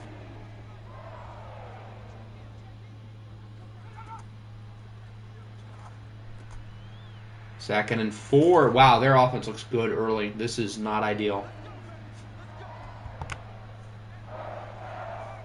Division group chats would be interesting, but I guess if you want to talk smack, you might as well show everybody.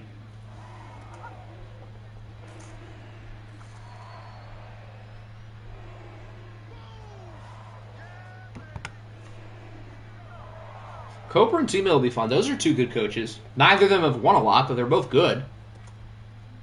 Where can we trash talk? I guess anywhere.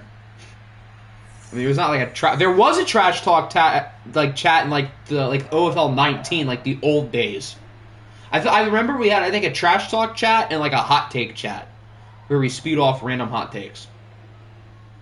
And then I think I got rid of those somewhat quickly. I don't remember exactly when.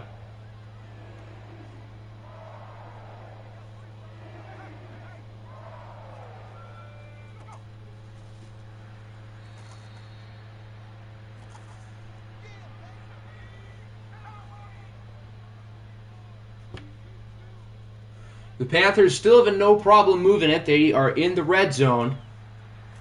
A field goal would be kind of nice.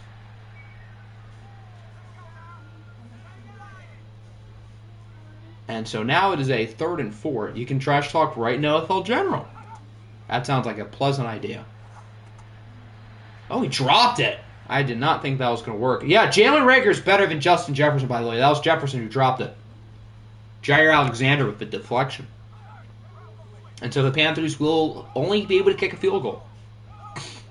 If we win this game, then we will advance to the conference championship for the first time in all of OFL 22.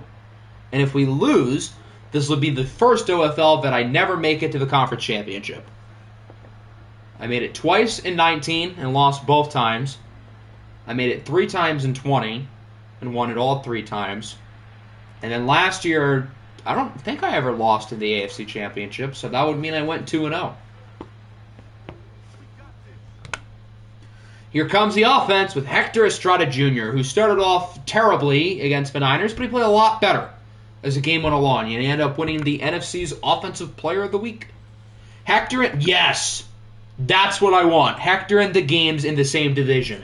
Yes, that sounds like a good idea. Because those guys almost kind of have a little, I don't know if I'd say rivalry, but good banter. I think that'd be perfect. That's the one.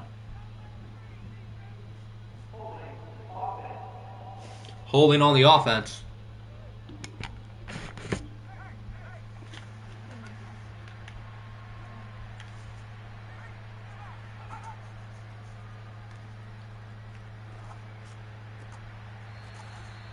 And we make up most of the yardage. To our leading receiver, Rashad Bateman.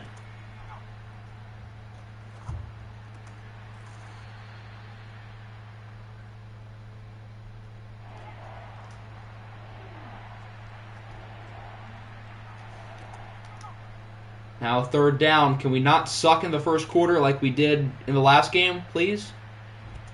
He was out of bounds. Oh, we're not. Okay. I'll take it. Terry McLaurin with a gain of like 50. Was he in bounds?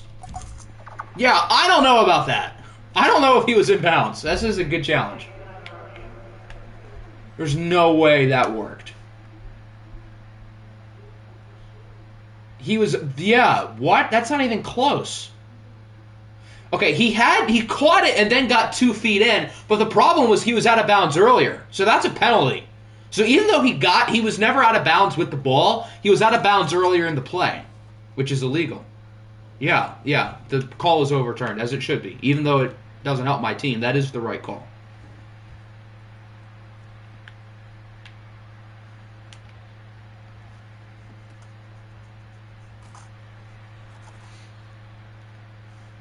Who the hell is Jax? Jax was the coach of the Tigers, and then he retired because the Tigers were mean to him by always losing in the playoffs. So once he retires, they still always lose in the playoffs because they're the Tigers.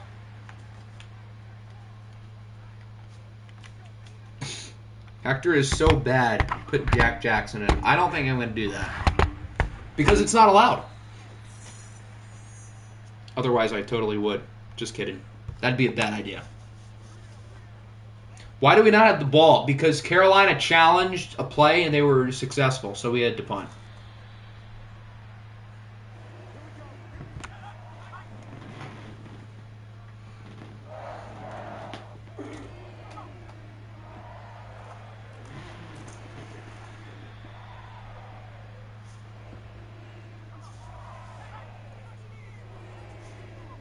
Put Hector at defensive end. I mean, we have like 17 superstars on defense who like actually play defense. I can imagine the games going off about how the game is rigged and then Jax just shuts them down. I think the games being in division with like Jax, Giddy, and Hector would be gold. That would be fun. Or put Danny in that division. Yeah, that too.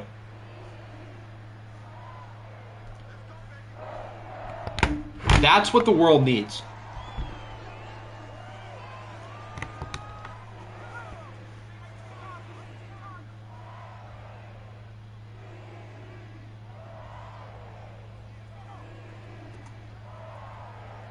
I now know that building an elite defense is pointless. Not entirely. I mean, if you have elite pass rushers, then that's a big deal. So, not really. You can have East move. Please. I would like that. Please. Who comes out crying out of the room first? The Games, Jax, or the devil himself?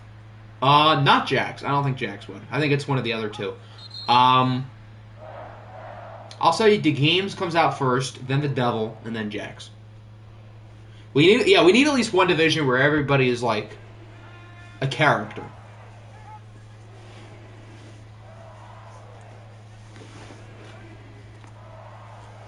First and 10. Not much to start the second quarter. Again, our offense, just like the Niners game, sucked to start.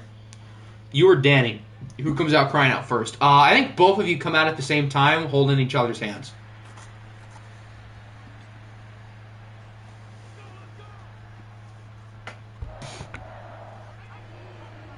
The Panthers' offense hasn't had many big plays, but they're moving it well. Who is the worst OFL coach ever? Probably the guy who traded with himself a lot. The guy who had 9 teams. Could be worse. At least he didn't interview himself like that other dude did. That was worse.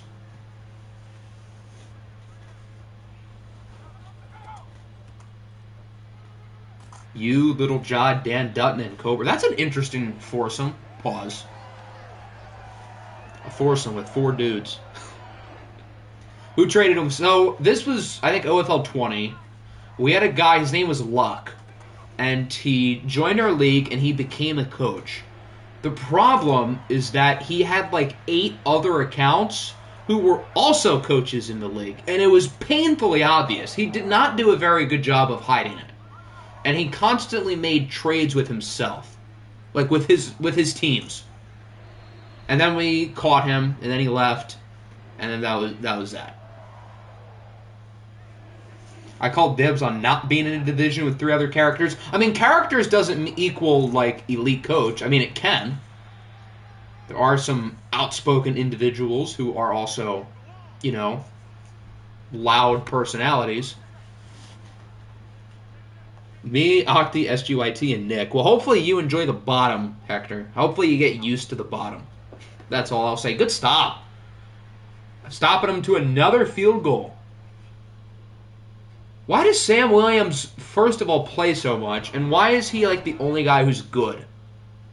Remember when Luck rejoined the server for, like... He did? I don't remember this. When was this? Yeah, as much as we go on about how good OFL 20 was, that was when we had, like, a bunch... That was when we had the burner situation with Luck and then Multac later. And that was, of course, the Theo year as well. I don't remember Luck coming back, though. I mean, maybe he did. I don't doubt it, but I don't remember that. Who are the loud personalities? I guess, like, Hector and The Games, people like that who are quirky. I guess that's the word.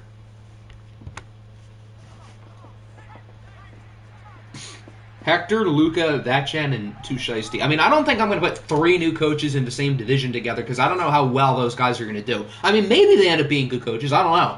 But I'm going to try to spread out, like, old coaches and new coaches. And then I do want one division where it's, like, a bunch of, like, unique people.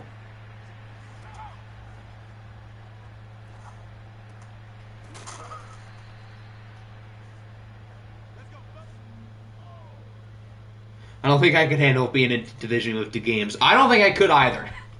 I don't think I'm going to be in the same division as him next year. Put it that way. Because that sounds like unique.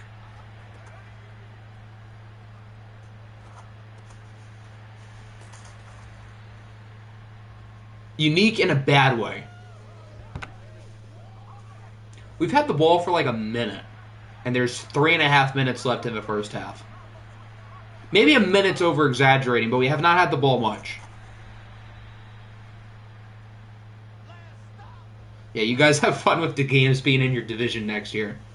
Yeah, the Games can be like the Dolphins, and I can be the Seahawks. Just make me as far away as possible. Or better yet, he can go back to Dublin or London or something. I feel like it'd be cool for me to be like London or Dublin. That'd be kind of fun. To go do one of the European teams. I was already in Mexico last year. Najee Harris is hurt. Fantastic. That's great. This is why I signed Kareem Hunt, though. At least we have him. He's a more than capable backup. And he's going to the locker room. Awesome. That's great. Oh, God. Here we go.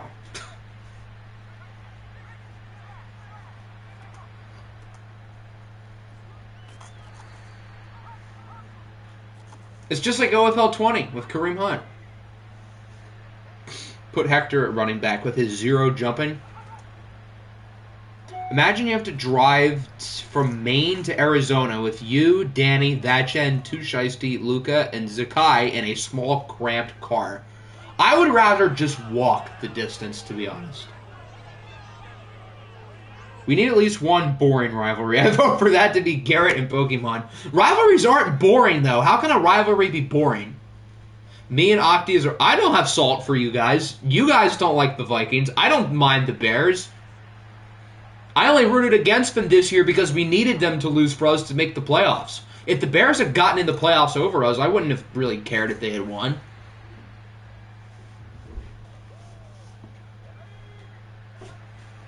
I don't dislike the Bears. I just dislike them when they're in front of us. Are we still agreeing that if I walk from Arizona to Pennsylvania, you'll let me in your... Yeah, sure. Whatever. You don't even know where I live. So I feel like that'd be a lot of doors you'd be knocking on. After walking through like a bazillion states. Yeah, right. Why would I lie about that? I don't dislike the Bears unless they affect us making the playoffs. And that's also the case for real life. I don't really mind the Bears in real life unless I need them to lose. I mean, I don't actively root for them, but I don't dislike them. Let's annoy Little Job as much as possible. Luka to games and 2 shiesty in the division. Oh my lord. Hector gets sacked. The Panthers have a lot of pass rushers, so we need to be able to combat that. Throw Eastmoo as the mascot. Second and goal. Nope. That was really good coverage. This defense is damn good. Now 3rd and goal. Yeah, their defense. My lord. What was one of you guys saying about how you can't build a super defense in this game? The Carolina Panthers are a good example as to why you can. When we ask people what coaches they want to share the division with, everybody's going to say not the games. Which is, I wouldn't blame you. I don't think as I said, I don't think I would either. Which isn't really an insult to him. It's just that I don't think I would want to be his rival. So the Panthers are 34 seconds into 2 timeouts. I don't really foresee them doing anything. Or trying to do anything.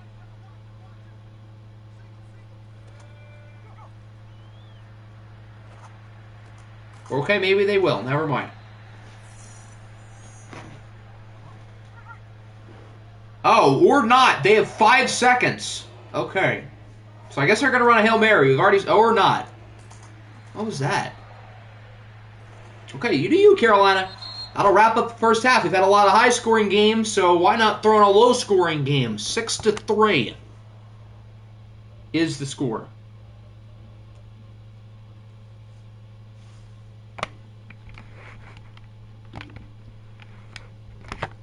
The winner, of course, will play either Los Angeles or Detroit. If the Panthers win, they will host one of those teams, and if the Vikings win, then we will travel to one of those places, and we do start the ball in the second half. Compare me to a previous OFL. No one is like you. There is no comparison. Bobby Wagner and Reggie Peters' backs must have killed them for carrying my defense the past 2 years, and this is how my defense looks without them. No wonder you want to get back to OFL 20 so badly. It's the only way your defense can be good.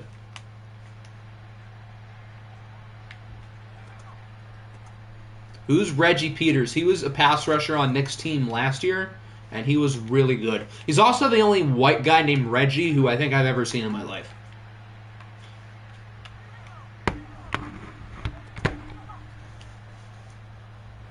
Hector chucks one up. Oh, he got him burnt. Is that Ruggs? I think it is.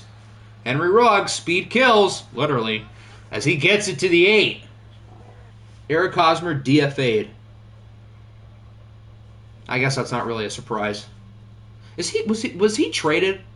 Wasn't he on the Red Sox now?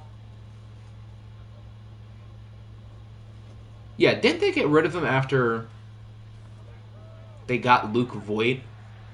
Or they kept Luke Voigt because he didn't want to leave or something? No, he still got traded anyway, though. But they also had Josh Bell. I forgot about that. Nice touchdown from Michael Pittman, and the Vikings are ahead. Hector is the more mature, stupider version of Theo. That's actually a good comparison. He's a less annoying version of Theo, who isn't, like, crazy. Hector turns me on. Okay. All right. You do you there, buddy. Is that an AJ Terrell sighting? No, AJ Terrell is on a plane. He is currently traveling to Cancun, Mexico, where he will not be able to win another ring. And there's a chance that we will join him. But our defense is playing, for the most part, really well. Carolina's had some good drives. They just can't seem to find the end zone. And they're kind of going to need to if they're going to win this game.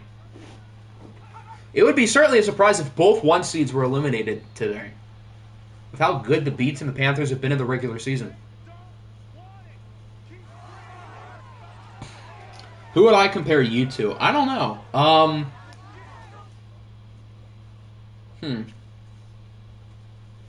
I don't know. That's a good question. Hector only calls people racist as a joke, so it's only a matter of time before he calls people racist for real. Yeah, if Theo came into this chat and said, hey, you're racist, I don't think Theo would be saying it in a joking way. Because, I don't know, Theo would try to start something like that. How long does a fantasy draft take? So we do 25 rounds. I would say on average around 10 hours total, split up into like 3 different streams. So yeah, it's quite a while. But if you prepare and send me a draft board prior, then it can be quicker. Oh, dear God. Who's 29? That's Jair Alexander. He just pulled off an A.J. Terrell. The guy who we traded A.J. Terrell for just did an A.J. Terrell. What is going on, Too Shiesty? Noticed me. Congratulations, I just noticed you. How about this division? Luca, Too Shiesty, DeGames, Hector, Eastmoo as the mascot, and GSU as the other mascot. Oh my lord. I forgot about that guy. Jeesh. What a wacko that dude was. What if I don't send a draft board and I don't show up to the stream? Then we will simulate your picks. And the CPU will draft a team for you. Are you? No, I wasn't clowning you. I was clowning GSU. Because he's a wacko. I was talking about him, not you.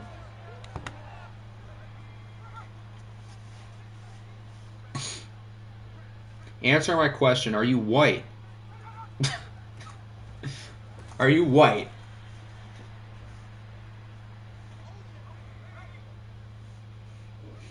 If we can't get Octor and Husker, let's do Husker and DeGames. I feel like we want to put everybody in the division with DeGames except for ourselves. Which is honestly good logic. I wonder if Octi thought that I'd make a player and never be active again. I mean, you kind of did it last year. So I guess I thought... I guess I kind of forgot about you. And then you came back and then you were active. And then I didn't forget about you. And then I traded for you. And then my team was winning in a playoff game with you. Although they're about to be losing if Carolina punches it in. But Jalen Reagor is hurt. When I joined, did your life change for the better? I guess. I don't know.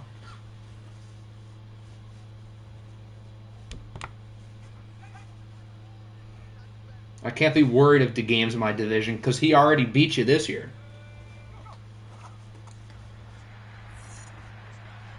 Carolina finally scores a touchdown. They take the lead with Cole Kmet. So now both offenses have woken up.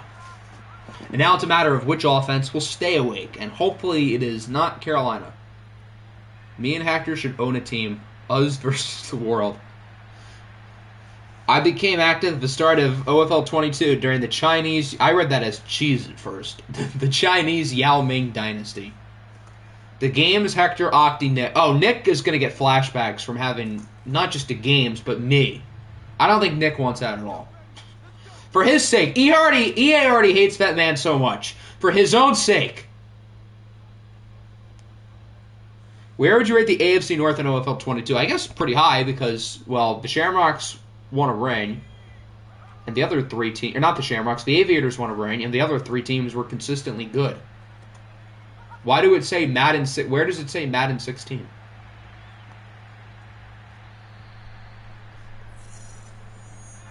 I'm confused. Rate me as a coach through 4 seasons. Well, you made the mistake of trading Hector to me. Thanks, by the way. Which kind of hurt the trajectory of your team. But other than that, I would say you've done a good job. Don't really care about the games at Hector that much, but I'm not sharing a conference, let alone a division, with me. I'll take that as a compliment. Rate you as a coach after 2 seasons. Well, you turned the Bears from bad to good. So, you've done a pretty good job. The Bears, it's not that they've become irrelevant to relevant. They were really bad to start OFL 22, and now they're good. I'm going to be a great coach for Madden 23. I'll be active. Well, cool beats. That's good. It says it in the description. Does it? Oh, it does. You're right. It says Madden 16, even though this looks nothing like Madden 16.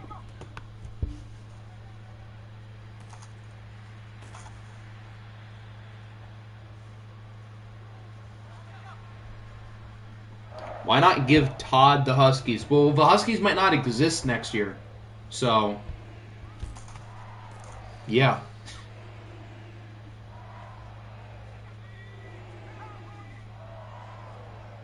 If Hector becomes my division mate, would that mean in, like, Season 3 he trades me as franchise quarterback? Hector's going to use a top 10 pick on, like, Lamar Jackson and trade him to you.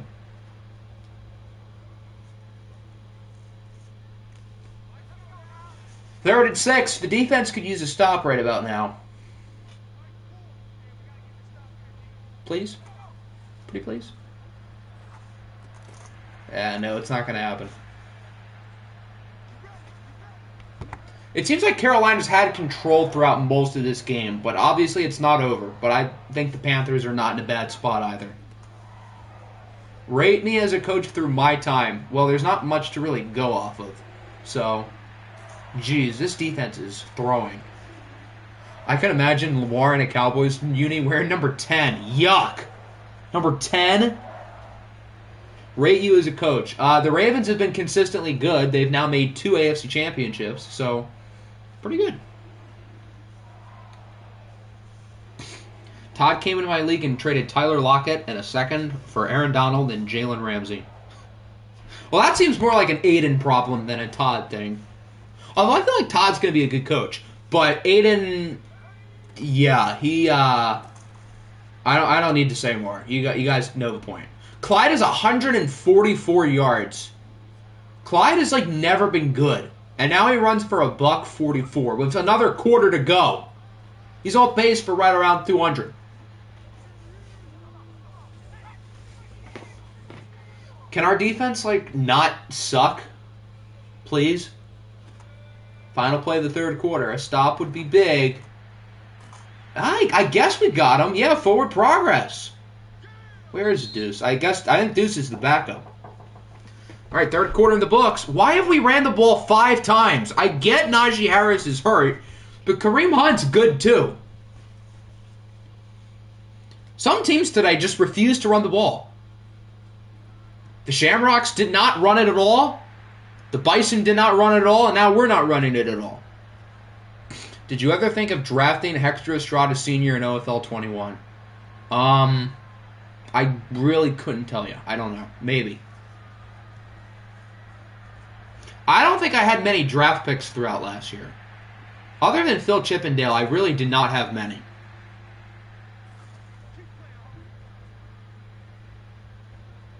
Vikings offensive coordinator would be like, who's Kareem Hunt? Kareem Hunt might be too busy working on the kicking net on the sideline. Odell is officially a Cowboy? Or, like, rumored? Because he was rumored today. But is it, like, actually a thing now?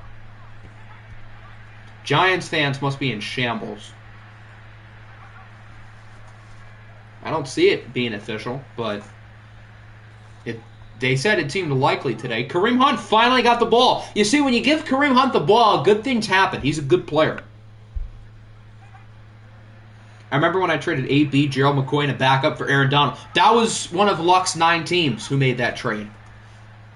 And then I was nice enough to let you keep the trade. Oh boy, Kareem Hunt again, but there's a flag. Then it's a hold. That's not ideal. Terry McLaurin. What are you doing, Scary Terry?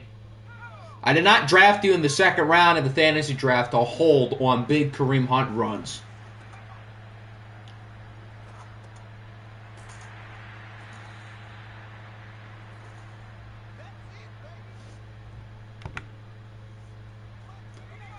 Second and long. If we don't score on this drive, we are in trouble. Never forget, my trade for Michael Thomas gave us the veto system. Was that with Pro? I think when he first joined with Washington. Put Tim Robinson in. I don't, unfortunately, have that luxury because Tim Robinson's not on my football team. 3rd and 14. Please do something. Okay, that's good. See, when you give the ball to Kareem Hunt, good things happen. Whenever Kareem Hunt's gotten the ball, he's made a play. So even if Najee is hurt, if we do win this game, which isn't likely, but very possible, we are more than fine with Kareem Hunt. That's why I signed him, even though he was coming off like a big injury and missed the first month of the year, so we only had one running back on the roster.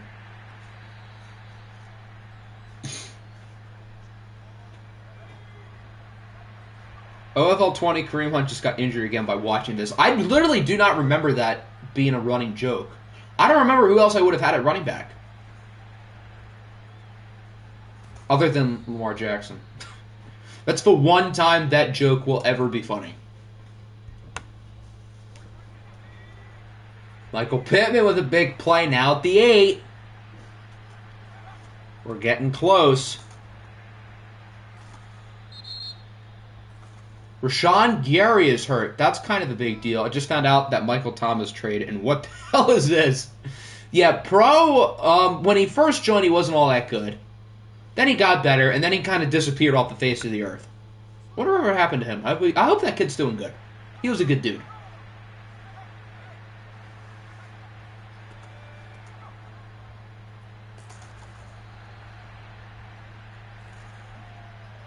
Now it's a 3rd and goal. It was pretty much Michael Thomas for a whole lot of nothing, if you can find it. Please punch it in. Hector's under pressure. He is sacked. Take the points. Marcus Davenport brings him down. Don't go for it. Take the points. Yeah, procrastinator. Procrastinator. Yeah, good. We're kicking, as we should. I trust our defense. I should not trust our defense because Clyde Edwards-Helaire has 150 rushing yards. But I have an odd trust in our defense right now. I don't know why.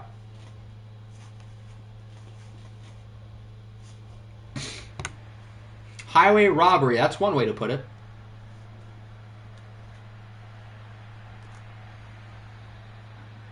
All right, 4:22. Can Carolina run out the clock and finish this game off? Are the Saints good? No, they're pretty bad.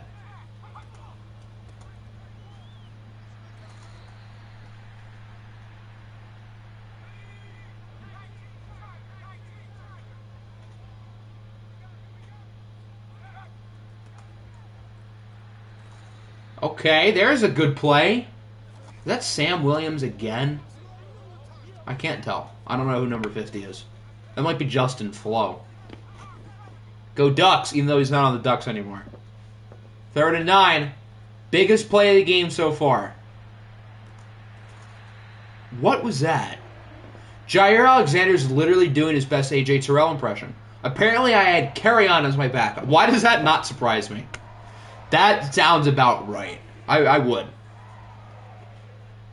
I wonder if Carry On was any good. I hope so.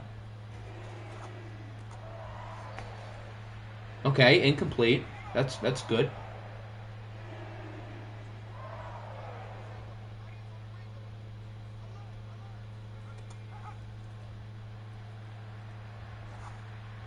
That's not so good.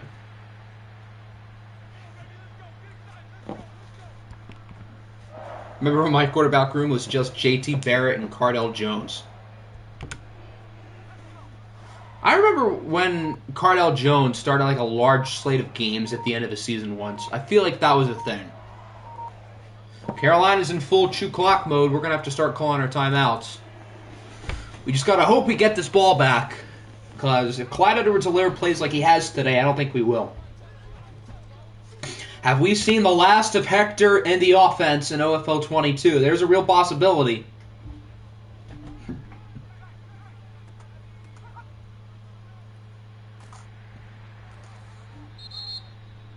Okay, this is pretty much the game. If we don't get a stop, we are not looking good.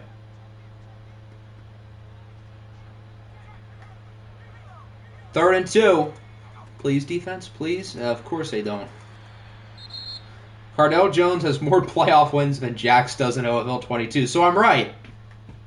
Can I delete my strong safety I made? Yeah, I guess. I mean, the player hasn't been made yet, so yeah. Now a first down officially ends the game. Yeah, it is not looking good. 7 yards away from our season being over and another divisional round exit. This would only be like the 15th straight year we lose in the divisional round. 3rd and 6 for all the mark. They're going to throw the ball. Why? Why would they do that? Please throw it, but I think that's a mistake. Okay, never mind. All right, Carolina gets the touchdown, and this game is done. It looks like the Vikings are eliminated, although we're still going to get the ball back, but we can sim out. 4th and 2. We did not get it, and that's your ball game. Turns out I really was the Cowboys in OFL 22. Even though I didn't pick them, I pretty much... Oh, they didn't score again. That was the score when we started simming.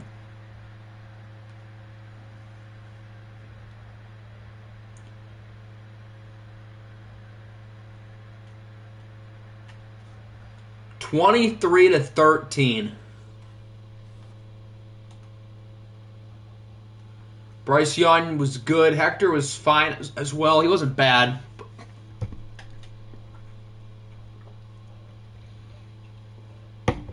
Sorry, my throat is not working. Okay, there we go. Hold on. All right, I don't know what just happened, but my throat stopped working for about 20 seconds.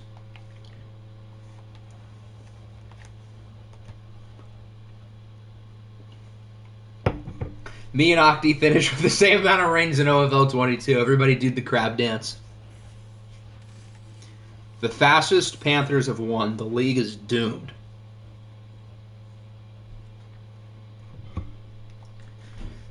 It's over. All right, so we've only got one more game left. Who will play the Panthers in the NFC Championship? Will it be the Rams or the Lions? We have 2 injuries. 2.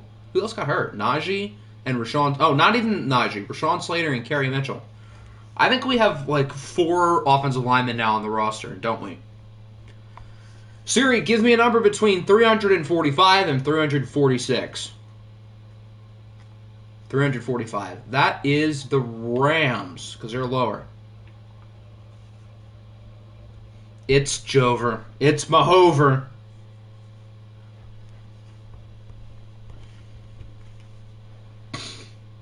This is why nobody wants to be in a division with you.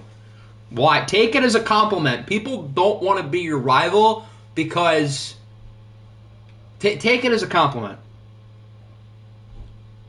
Alright, the Rams. I'm going to do us all a favor. We're not going to wear the white piece of garbage. Do we want home or do we want one of the throwbacks? Not that. This might be the worst thing I've ever seen. We could do this. We could do the white helmets. We could do like the gold helmets, the yellow helmets. Or the current ones. The current home, not the current away. The current aways suck.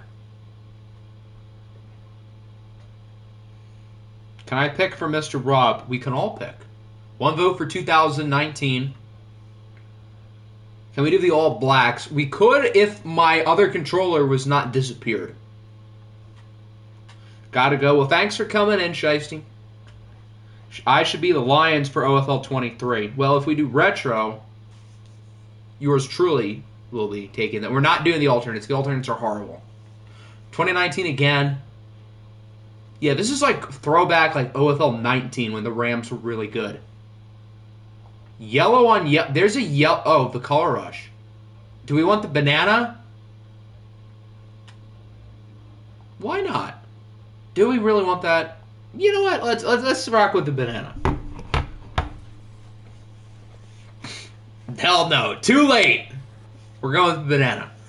Final game of the day, the Detroit Lions facing off against the Los Angeles Rams, the 2 seed against, what are the Rams, the 5? Yeah, the Rams are the 5. The winner will go to Carolina to face off against the Panthers in the NFC Championship game. The Panthers just heartbreakingly beat the Vikings so badly that my throat did not work for 30 seconds after the game, and it sounded like I was crying, which is funny. Banana.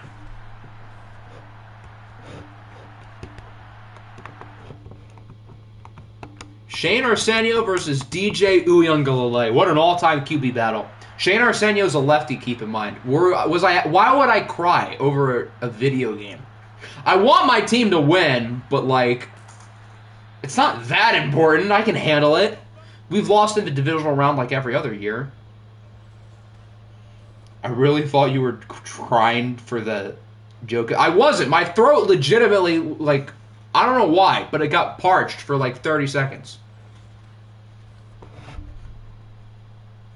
This game does not excite me whatsoever. Watch this game be really good now. I mean, I can see this being a good battle. The Rams are always pretty fun to watch. And the Lions, we don't know what we're going to get with them. So, that'll make things interesting. Nice hands, doofus. If you need something, I got in mind to soothe your... Well, now I'm fine. I have water right in front of me. Just wait until you lose a snow playoff game on a Hail Mary. Then maybe I really will cry.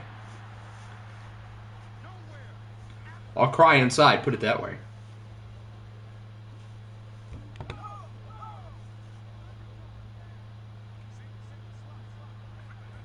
Third and 7. Look at Shane Arsenio go, although he doesn't get the first down.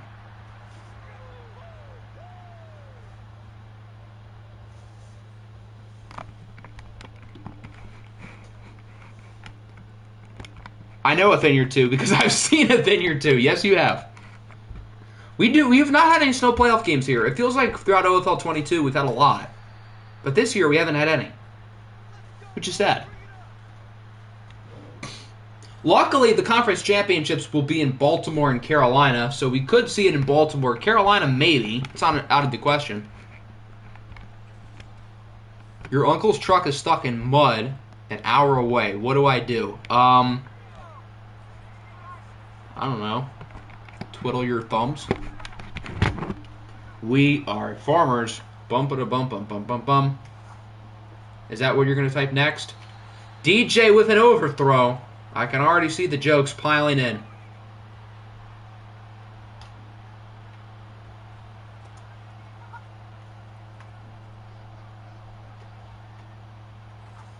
Second and 10. DJ's going to go deep again. And this time it's dropped twice. So DJ's throws so far, we've got an overthrow and one in double coverage. Really trying to help my case out here, buddy. I'll defeat the neo-fascist satanic Panthers. Well, you and Carolina both have to win first.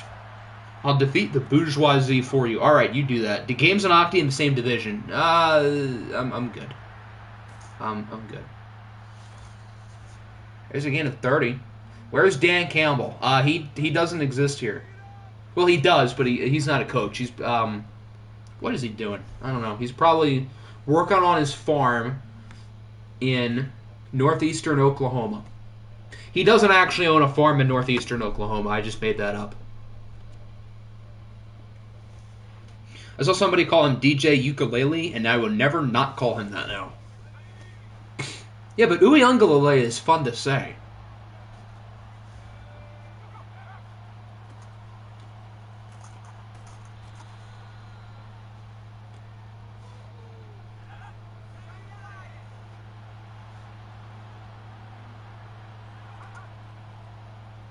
Second and 6. There's the tight end, Cameron Latu. The Rams are looking good so far. Maybe everyone was right about the Lions. Too long to spell, preferably ukulele. I've spelled his name so much that, like, whenever I type in UIA, the keyboard already has his name, like, ready to go. I've typed it in so much. Higbee, that's not Tyler Higbee. Tyler Higbee's not on the Rams. I don't know where Tyler Higbee is in this league, but I don't think he's on the Rams.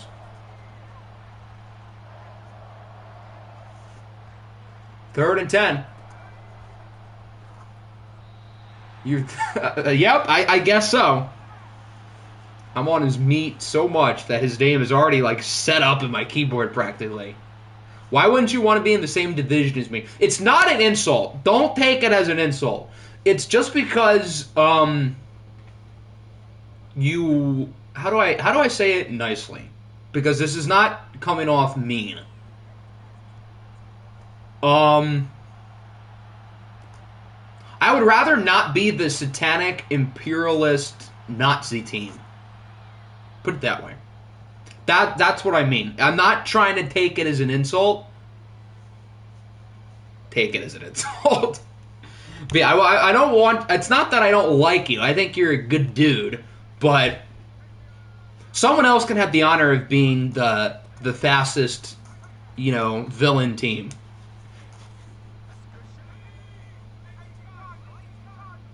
How dare you?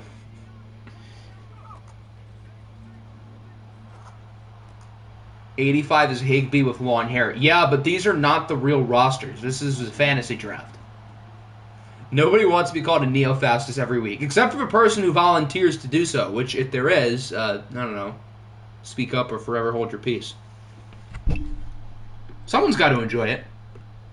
I want to be in the same division as you, our grateful commissioner. I guess the one thing that would make it interesting of me into games being in the same division is that how would he have his meat riding agenda with both of us together in the same division?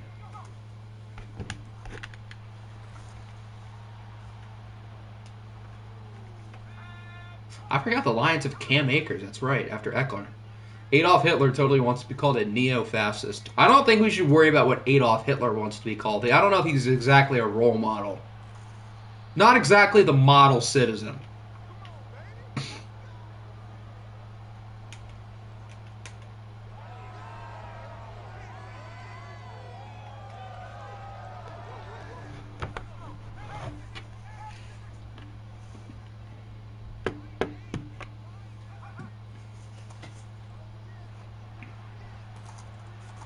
The Lions are moving it.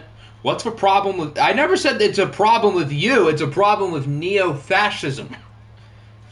Never thought I'd be having this discussion, but here we are. With how much he meat rides me, we have to put them in the same division. Now I almost kind of want to. Just to see how that would go. You know what? Maybe we will. Maybe we will be in the same division. You know what? Why not?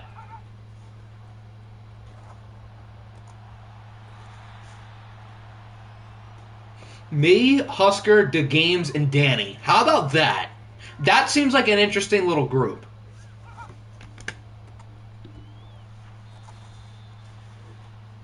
Just shut up. Okay, that's one way to put it.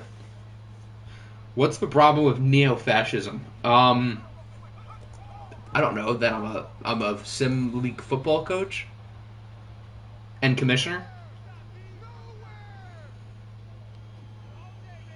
I'll trade you Lamar for... My team is out. I don't need Lamar. My team's already done. Can Lamar, I don't know, go back in time and stop Clyde Edwards-Helaire for me? What's the problem with neo-fascism? DeGame says calmly. Neo-fascism is a little too anti-Semitic and racist for my liking.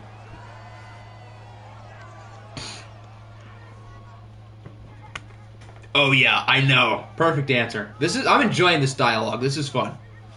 The Lions have to kick a field goal after a pretty good drive. Octi going back in time to trade for... If I traded for Lamar, I wouldn't have been able to bring back certain players. So, in hindsight, even though we didn't win a championship, if I were to go back and do it again, I would probably still trade for Hector. Jeffrey epitomizes Island, or whatever his... Yeah, you spot on. Epitomizes. Good luck with a 14-year-old. Woohoo!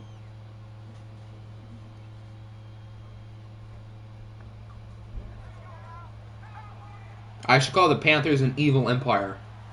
Well, if they're an evil empire, that would require for them to have made the NFC Championship before today. Nice throw by DJ, albeit Chenault was wide open, but still a good throw. It's about the small victories here.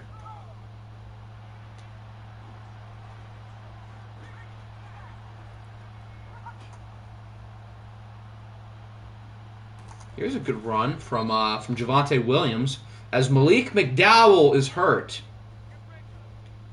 great guy, Malik McDowell. He's totally never run in front of the daycare without his clothes on. He's definitely never done that.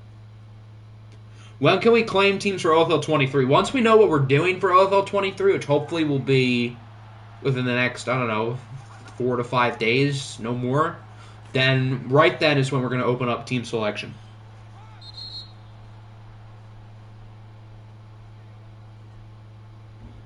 That'll wrap up the first quarter, 3-3. Although the Rams are moving it. EA hates me. I'm technically a minority since I'm part Latino and Native American. Do I have an excuse to call EA racist? I guess, yeah. EA hates Latinos and Native Americans now. My top 3, Jets, and if you don't give me the Jets, I will find you.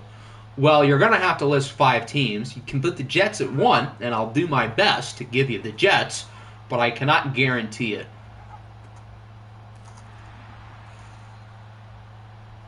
That wasn't my question.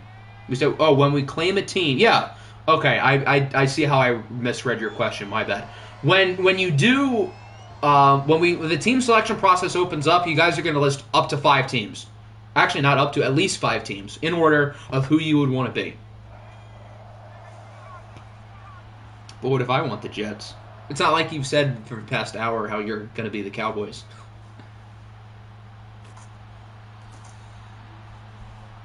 Odafe Owe and friends with the sack. Rams might kick here.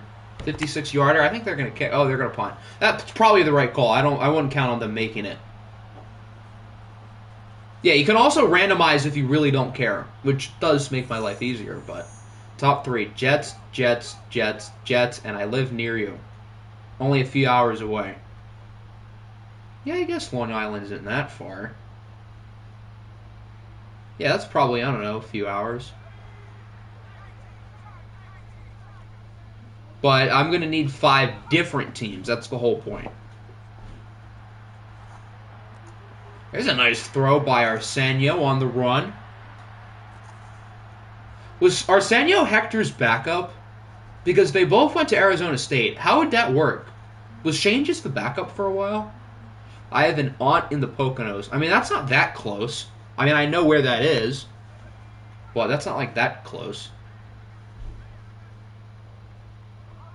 I don't think I have any friends that I like. I'm sorry to hear that. But I'm sure if they did, would like thumbs... What is that? I'm confused. Was that like a copy pasta? Yeah, Jack Jackson also went to Arizona State. You're right. First of all, I'm just realizing both of my quarterbacks went to the same school. Second of all, how did that QB room even work? Arsenio and Jack Jackson were in the same draft class, too, and they both went in the first round. How does that work?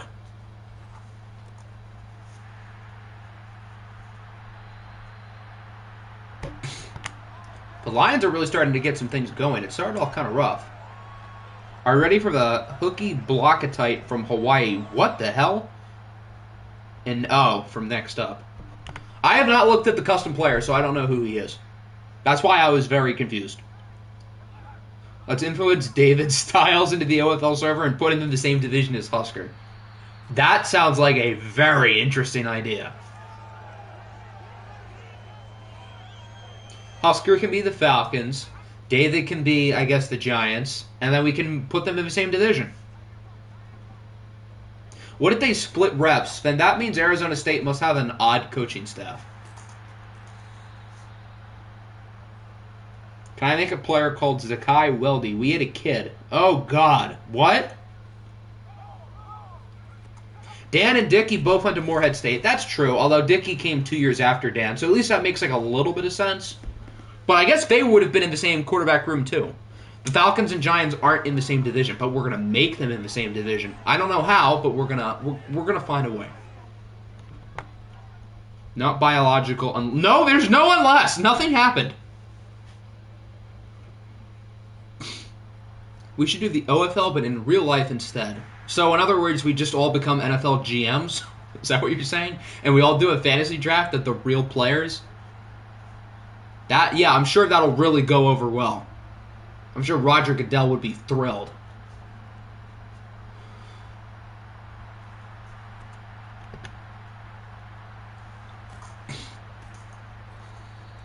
So the Lions now have the lead. It's up to the Rams to respond.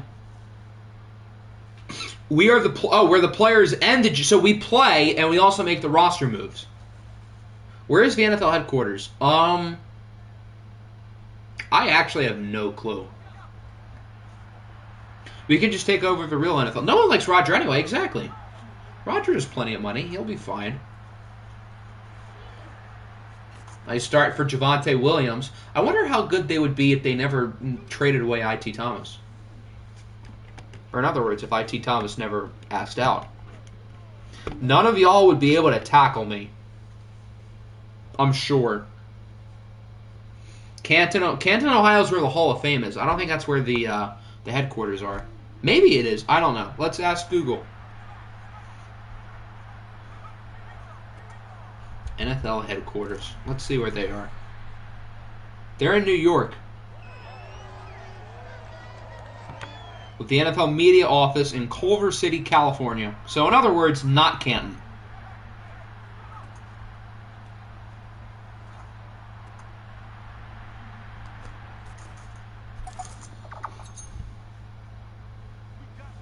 $214 of pure fat. Oh. Okay then. I believe it's in NYC. That's what Google said. And Google doesn't lie. Let's march up to Roger and take the damn thing. That sounds like a good idea. Long Island's not that far away from New York. I mean, that's practically the same place.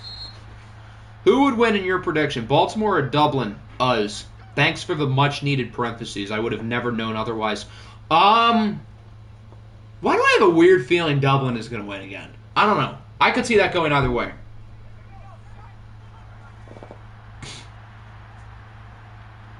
I think it'll be a lot closer than the first time, though, put it that way. What the hell? I said Long Island and New York are like next to each other. They're like the same, practically the same place. Am I wrong? Am I wrong? Is Long Island's one of the boroughs? Isn't New York itself technically a borough too? Okay, that might be totally off. Yeah, I think I was wrong about that. But like, what? Aren't there 5 boroughs? Long Island, Manhattan, Brooklyn, the Bronx, and the other one. Aren't I right? And they're all like sort of segues of New York City. Right? Right? Isn't that true?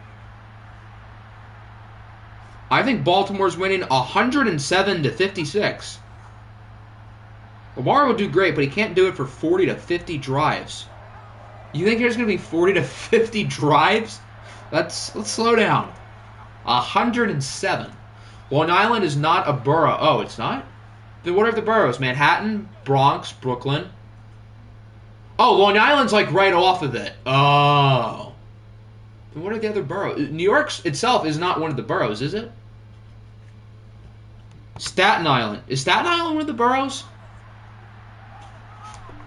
Let me ask Google. I don't know.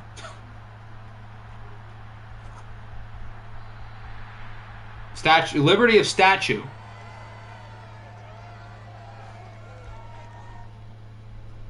Okay, New York boroughs. Bronx, Brooklyn, Manhattan, Queens. That's the one I forgot. Queens. And Staten Island. Okay. So I was close. I went 3 for 5.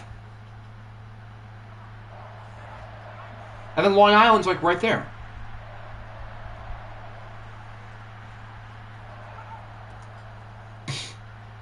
Yeah, I'm not completely off. Nice touchdown for the Rams. They take the lead with 1:20. Clearly, Octi is not a geography. I mean, I have a general idea. I'm not bad with geography. Apparently I don't know New York City very well. Is Walter White skin or is just white for stereotypes? I couldn't tell you. Name all 50 states. We had to like sing a song for that for our elementary graduation in alphabetical order. So I'm not gonna forget. I'm not gonna sing right now, but we literally had a song made up for that. I'm tremendous in geography. I also live in Times Square. Okay, enlighten me. Where is Times Square? Sing. I'm not gonna sing. You do not want that.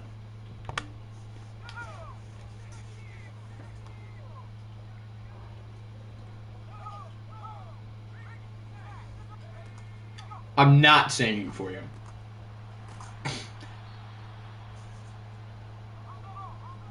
Senior, I'm giving you the pass. I make the rules around here. I'm the boss. I can give you the Steelers and you're going to like it. It can't be that. Oh, it's that bad. I'm not senior. No. Look at Shane go. He can move. Kind of. Wasn't Denmark like the first state in United States in history? I mean, you got the letter. You got the first letter right. That's progress.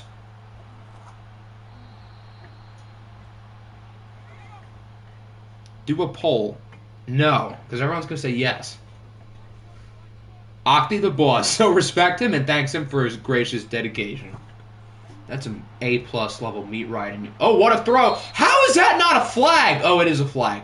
I was going to say, he tackled him right in front of the ball. I mean, that's as obvious as it gets. Where are the what is that, the United Nations and NATO headquarters? I don't know. England? No, not. Why would it be in England?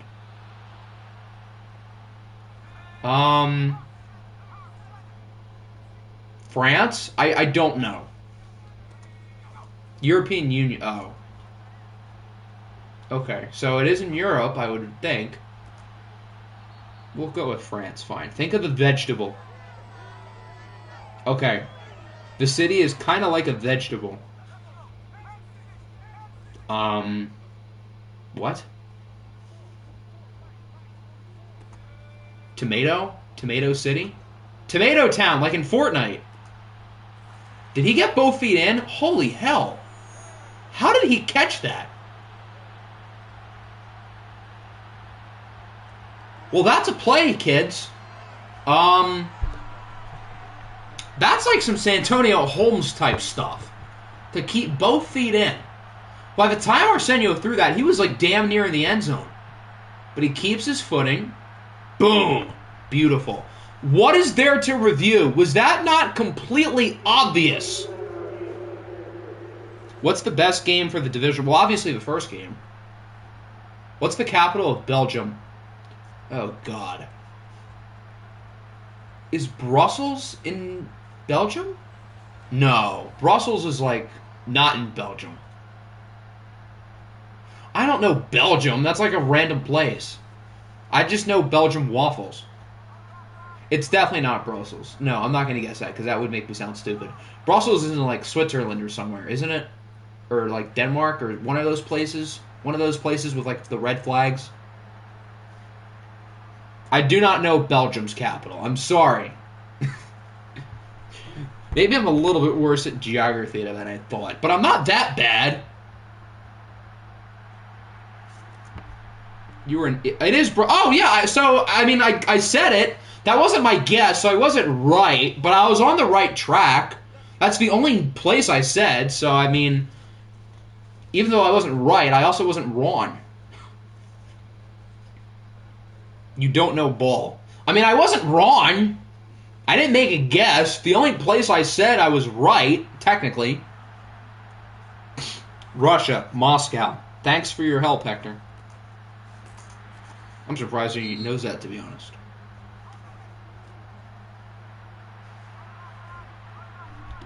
You said it was in Switzerland. Yeah, but to be fair, that was also my only guess. So, like, it wasn't egregious.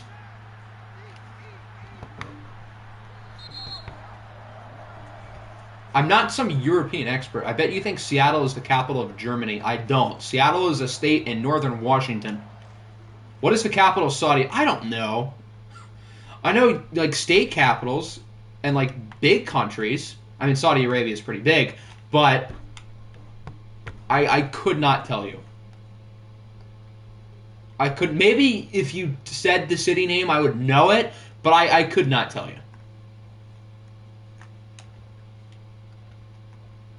Nevada. I don't think it's Las Vegas. Isn't it like Carson City? Or just Carson? It might be Reno. No, I think it's Carson City. Although I could be wrong. It's one of those places. I think. But no, I could not tell you what Saudi Arabia's is. Yeah, it's Carson City. Boom! I'm like that. I know ball. I'm him. Himothy.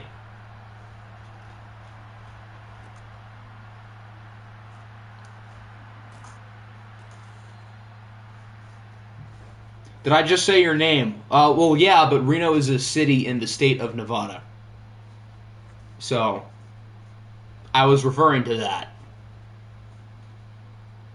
Radaya. Yeah, I've never heard of that place in my life. No shot I was getting that. No shot. I've never seen that city name in my life.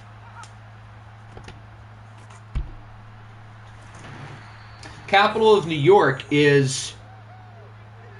Is this a trick question? It's not New York. Isn't it Albany? Yeah, I don't think it's New York. I don't think it's New York City. It's Albany, isn't it?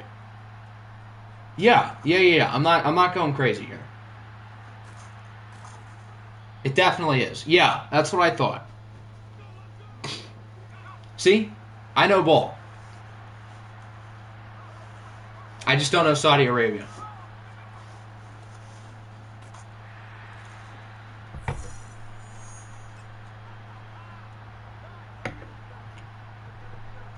Indianapolis for Maryland. Yeah, that sounds right. Is it? Capital of South Korea. Isn't it like Seoul or however you say that? That's like the only Korean city I know, so that would make sense. Capital of Arizona, Bijan Robinson. Yeah, spot on.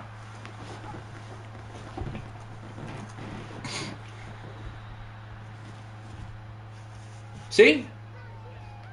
Most people you're not. Most people don't know that. So, see, I know a thing or two. I've been around the block. Maybe not in South Korea though.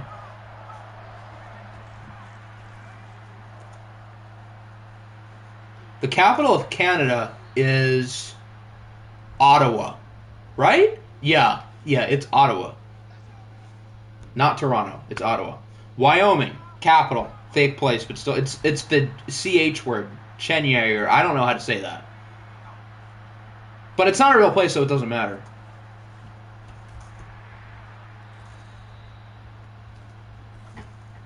Honestly, didn't think. See, I'm not that dumb. Jesus Christ.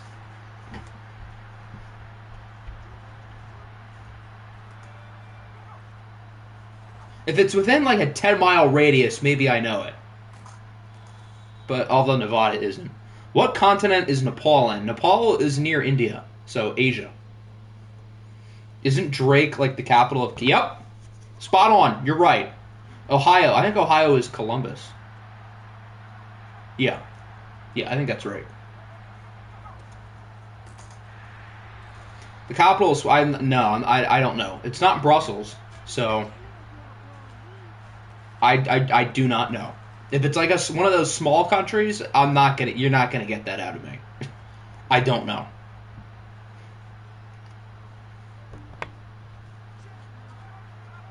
Nepal is a food. Is it really?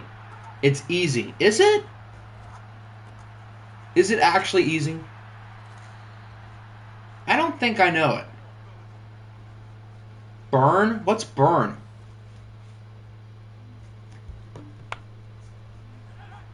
Like, ouch, you feel the burn from the stove? California. Why is this one taking me a minute? It's not one of the super big cities. Isn't it Sacramento? It's like one of like the second tier places after like LA and San Francisco. I think it's Sacramento. It was a trick question. They don't have the capital. Boom! I guess I'm technically right. See? I'm like that. The Rams have it on the goal line. They're about to take the lead.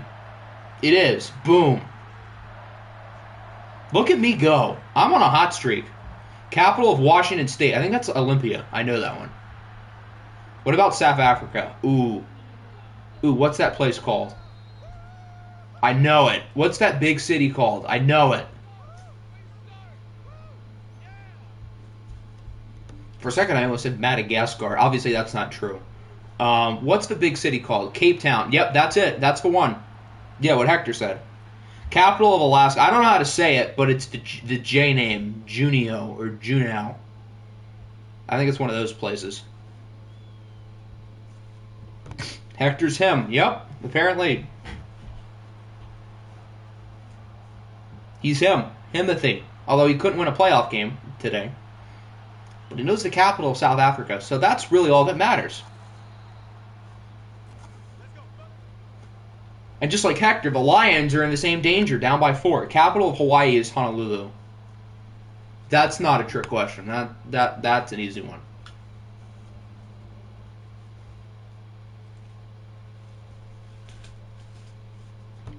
Go to Odd House now. What did you guys do this time?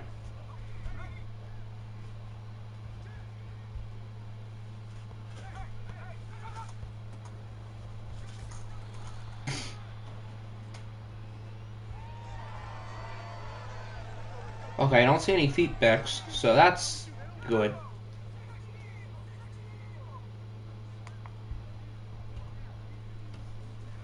Capital of Oregon. I don't think it's Portland. Is Salem, Oregon, or like one of the eastern places? It's not Salem, is it? Maybe it is just Portland. I think it's Portland or Salem. Why do I think it's Salem? Because I know there's a Salem in like the northeast area. It probably is just Portland. Is it? We just did Washington State. Go Cougs. Final guess. Yeah, we'll go with Portland. It should be Eugene. That's the real capital. What else is better in the state of Oregon than Oregon Ducks football? And finding creative ways to lose in November. It is. See, I was close. That was my second guess. What country is Mount Everest in? Mount Everest is in the Himalayas, which stretches through like Central Asia. So that's like between India and Russia, like in Kazakhstan and stuff. Name me the city. It's 2 hours away from Phoenix. I don't know. Tucson. That's like the other notable city there. Glendale.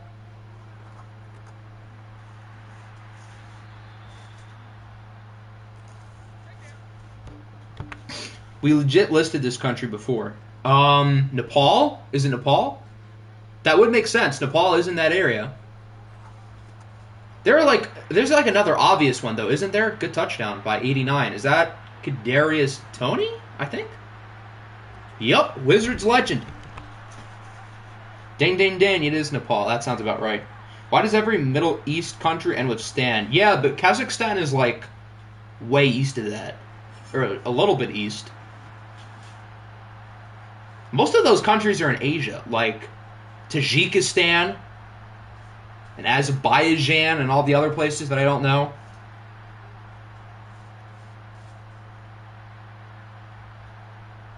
I'm Chinesian. Is that, like, offensive? Capital of Florida. Tallahassee, I believe. Yeah. Home of the Seminoles. And, like, nothing else, but that's where Florida State is. I'm from Chirac O'Block, Chief Keef. That's my favorite city. Capital of Nebraska. I know this. It's Lincoln, isn't it? It's just Lincoln. Home of the Cornhuskers. DJ lets it rip, and he overthrows him by a good 5 yards. Yeah, the agenda's not loving some of these overthrows. The Lions lead 20-17. It's a pretty close game here. Capital of Montana. Oh, God. I'll know it when you say it. What is it? What's the relevant place in Montana? I don't know, but I will know it when I see it. Capital of Family Incest Land, also known as Sweet Home Alabama. Montgomery, Alabama. Joe Montana. What a guy. Home of Matty Rule and the Cornhuskers. It's totally Joe. Yeah, Joe, comma, Montana. Helena, Montana. Yeah. Now I remember. No, it's the Alabama Crimson Tide. The actual capital is Tuscaloosa, because that's where the only relevant stuff is there. Montgomery, Alabama probably has like some like random FCS team, like Alabama State, that nobody really cares about. Tuscaloosa is the real capital.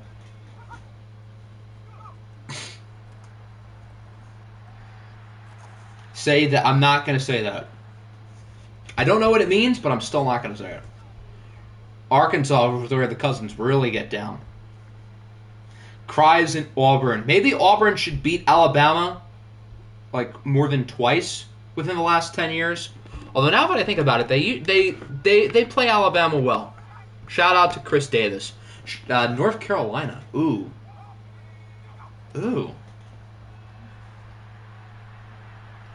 Is it just Charlotte? I know South Carolina. South Carolina is Columbia. I think North Carolina is just Charlotte. South Dakota. I know North Dakota. North Dakota is Bismarck. South Dakota is like... That's not like Pierre or something, is it? Why do I think it's Pierre? That's definitely wrong. Is it? Where's Mount Everest located? What or Mount Everest? Jesus Christ. The monument. It's Raleigh, North Carolina. Damn, that makes sense. It is Pierre. Boom.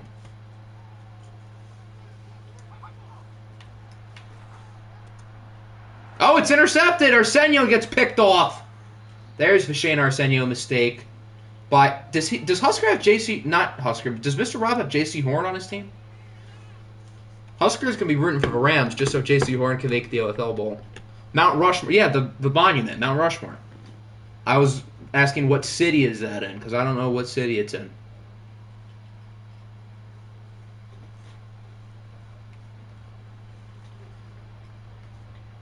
Rams have more of a chance. They have the lead, and they don't have the lead. They're losing. I'm stupid. That's right. Kadarius Toney the last touchdown, but they do have a chance. Illinois. I don't think it's Chicago. Scratch that. I think it is Chicago. Yeah, it's Chicago. Where is Greg Dortch? I don't know. Not here.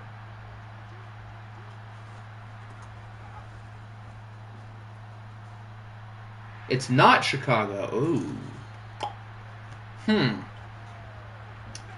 I'm blanking, but I'll know this one again.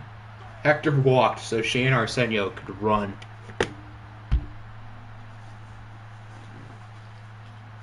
Illinois. Oh, is it Springfield? Yeah. Home of your mom's family and home of The Simpsons. I kind of always assumed The Simpsons lived in Springfield, Illinois, because that's the most relevant Springfield.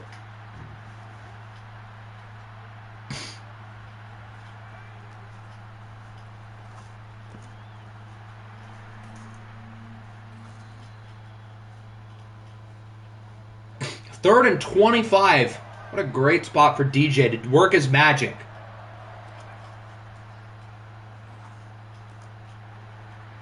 And he checks it down.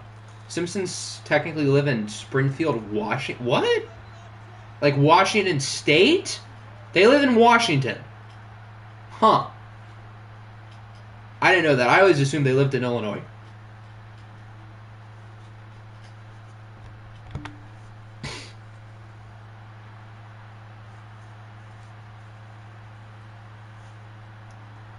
Time to punt. Are we going to get a what a punt? Ooh, not quite. Simpsons from the hood.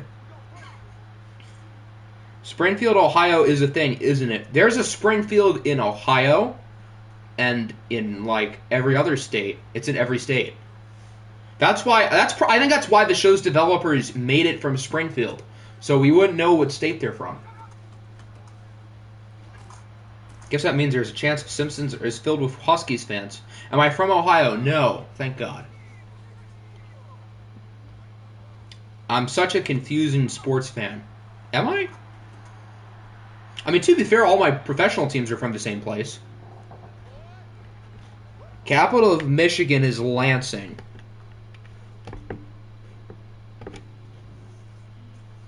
Is anyone from the server from Ohio? I don't know. Octi has been... No, that's you, buddy. That's you. That's your thing. That's your weird fetish. 3rd and 10. Rams got to get a stop. Arsenio's going to take off and run, and he slides a yard or two short. Capital of Utah. Is that... That's not Salt Lake City, is it? No, I think it is. I think it is. Who just pulled up to my house? I don't know.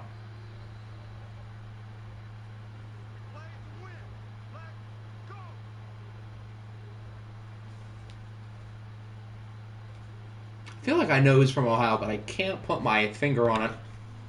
Maybe DJ Uiagalelei is. The guy who's about to maybe lead the Rams down the field and win the game, or maybe not. Plays like that won't help. I think it was the pizza man.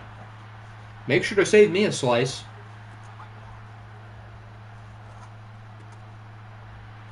I didn't spend $80 million on each of my free agent signings. Well, maybe you should have. Although you guys are broke to begin with.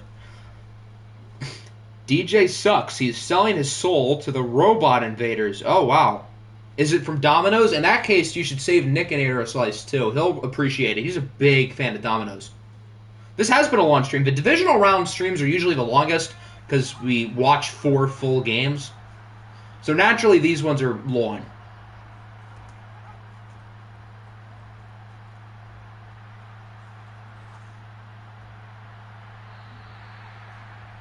Nothing on that play.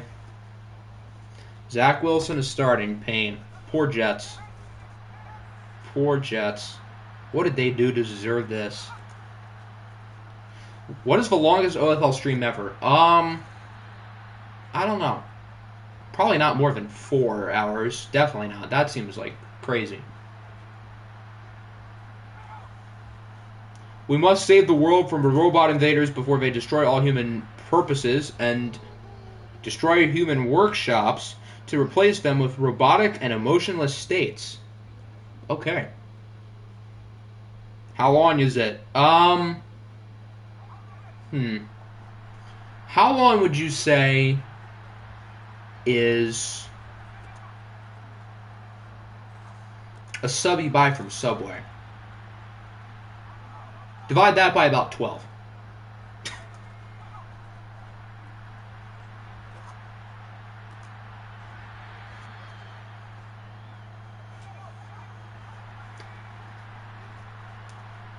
The Rams are kind of moving it down the field. They are pretty close to field goal range, and that's all they need to tie it.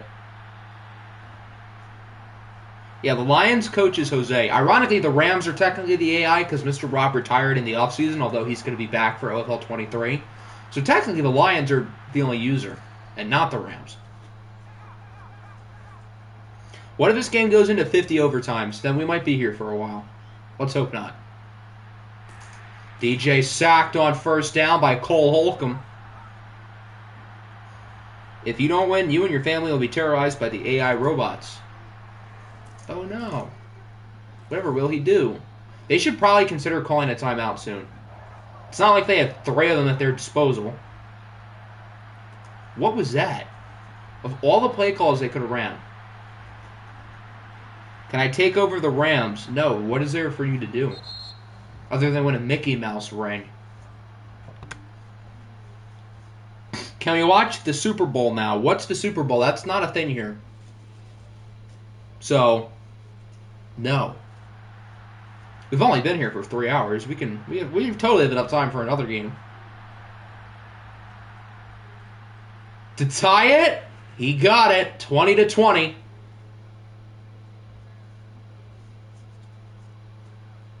The Lions do have 2 timeouts. But it looks like we're probably going to overtime, bearing something crazy. Which we have seen crazy today. Hopefully the Lions don't run out the clock. Hopefully they at least try. Don't run out the clock. Grow a pair of balls and do something.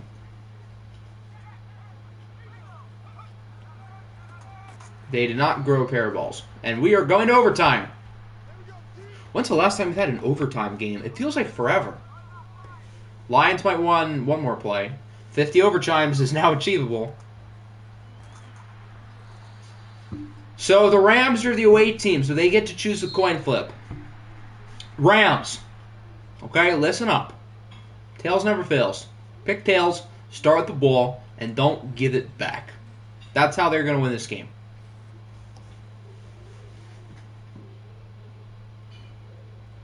The Rams, listen to me. Thank you for listening to my pep talk, LA. They choose tails, they win the toss, and they start with the ball. Boom. Listen to our graceful and merciless commissioner, yours truly.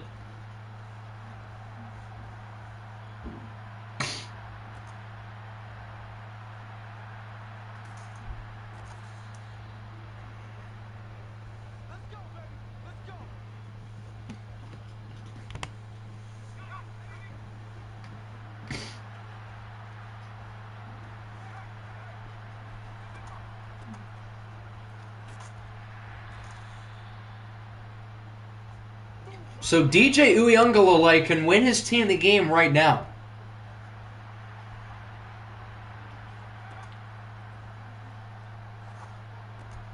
All I got to do is move the ball down the field efficiently and punch it in. That's all I got to do.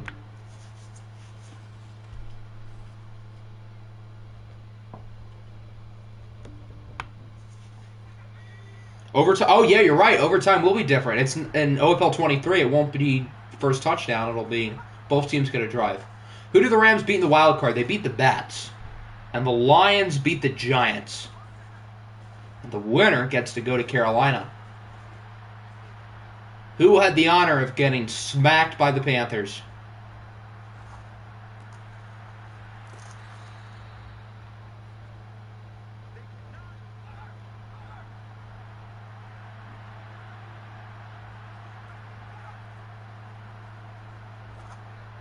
DJ is a wide open man. They're getting close.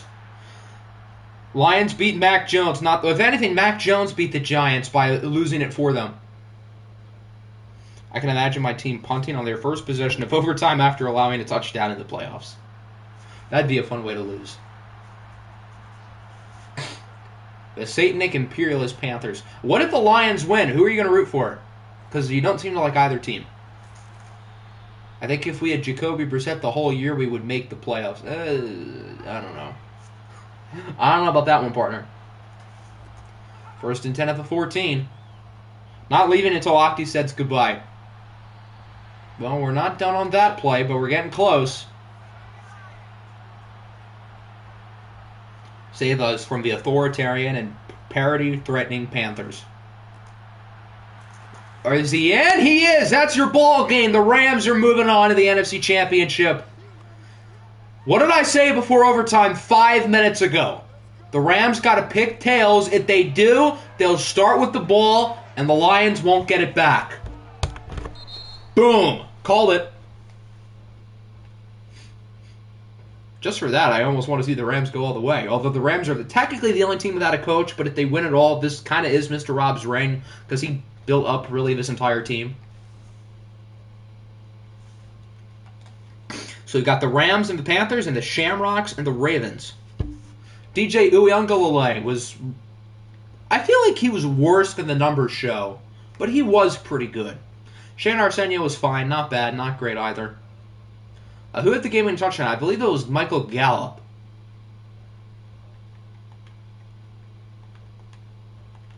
1.5 sacks for Holcomb and Odafe Owe. The Rams had 0 sacks today.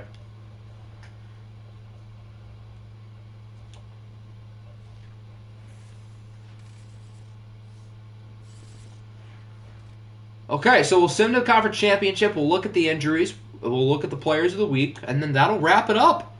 After 3 hours of divisional round football, this was quite the stream. This was a fun one. A long one, but a fun one. Pause.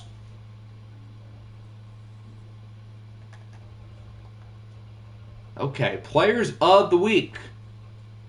DJ Uiagalelei, Miles Jack, Joe Burrow, and Montez Sweat.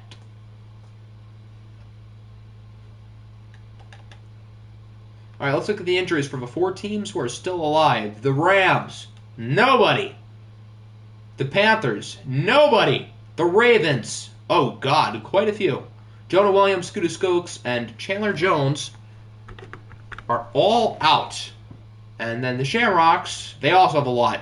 Carl Lawson, Keon Johnson, and Damani Richardson. I feel like all 3 of these guys were healthy last week, so these are all new injuries.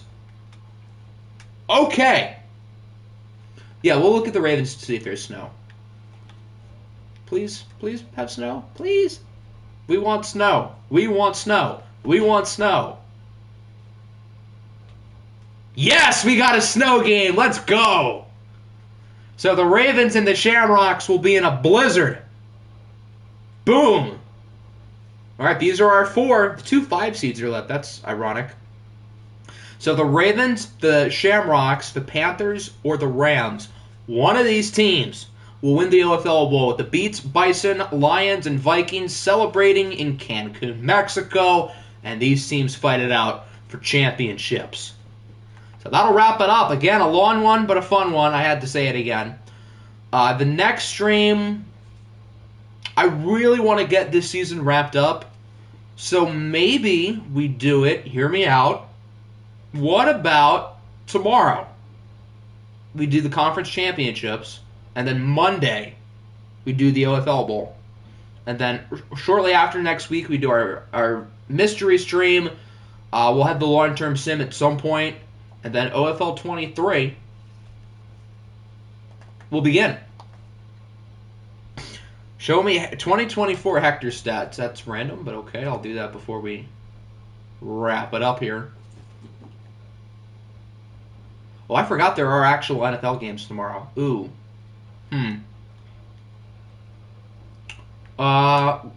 We'll see. Tomorrow's not like a definite thing. Tomorrow's like a maybe. We'll see. Maybe. So, yeah, that'll wrap it up. And we'll be back either tomorrow or Monday, one of those days probably. So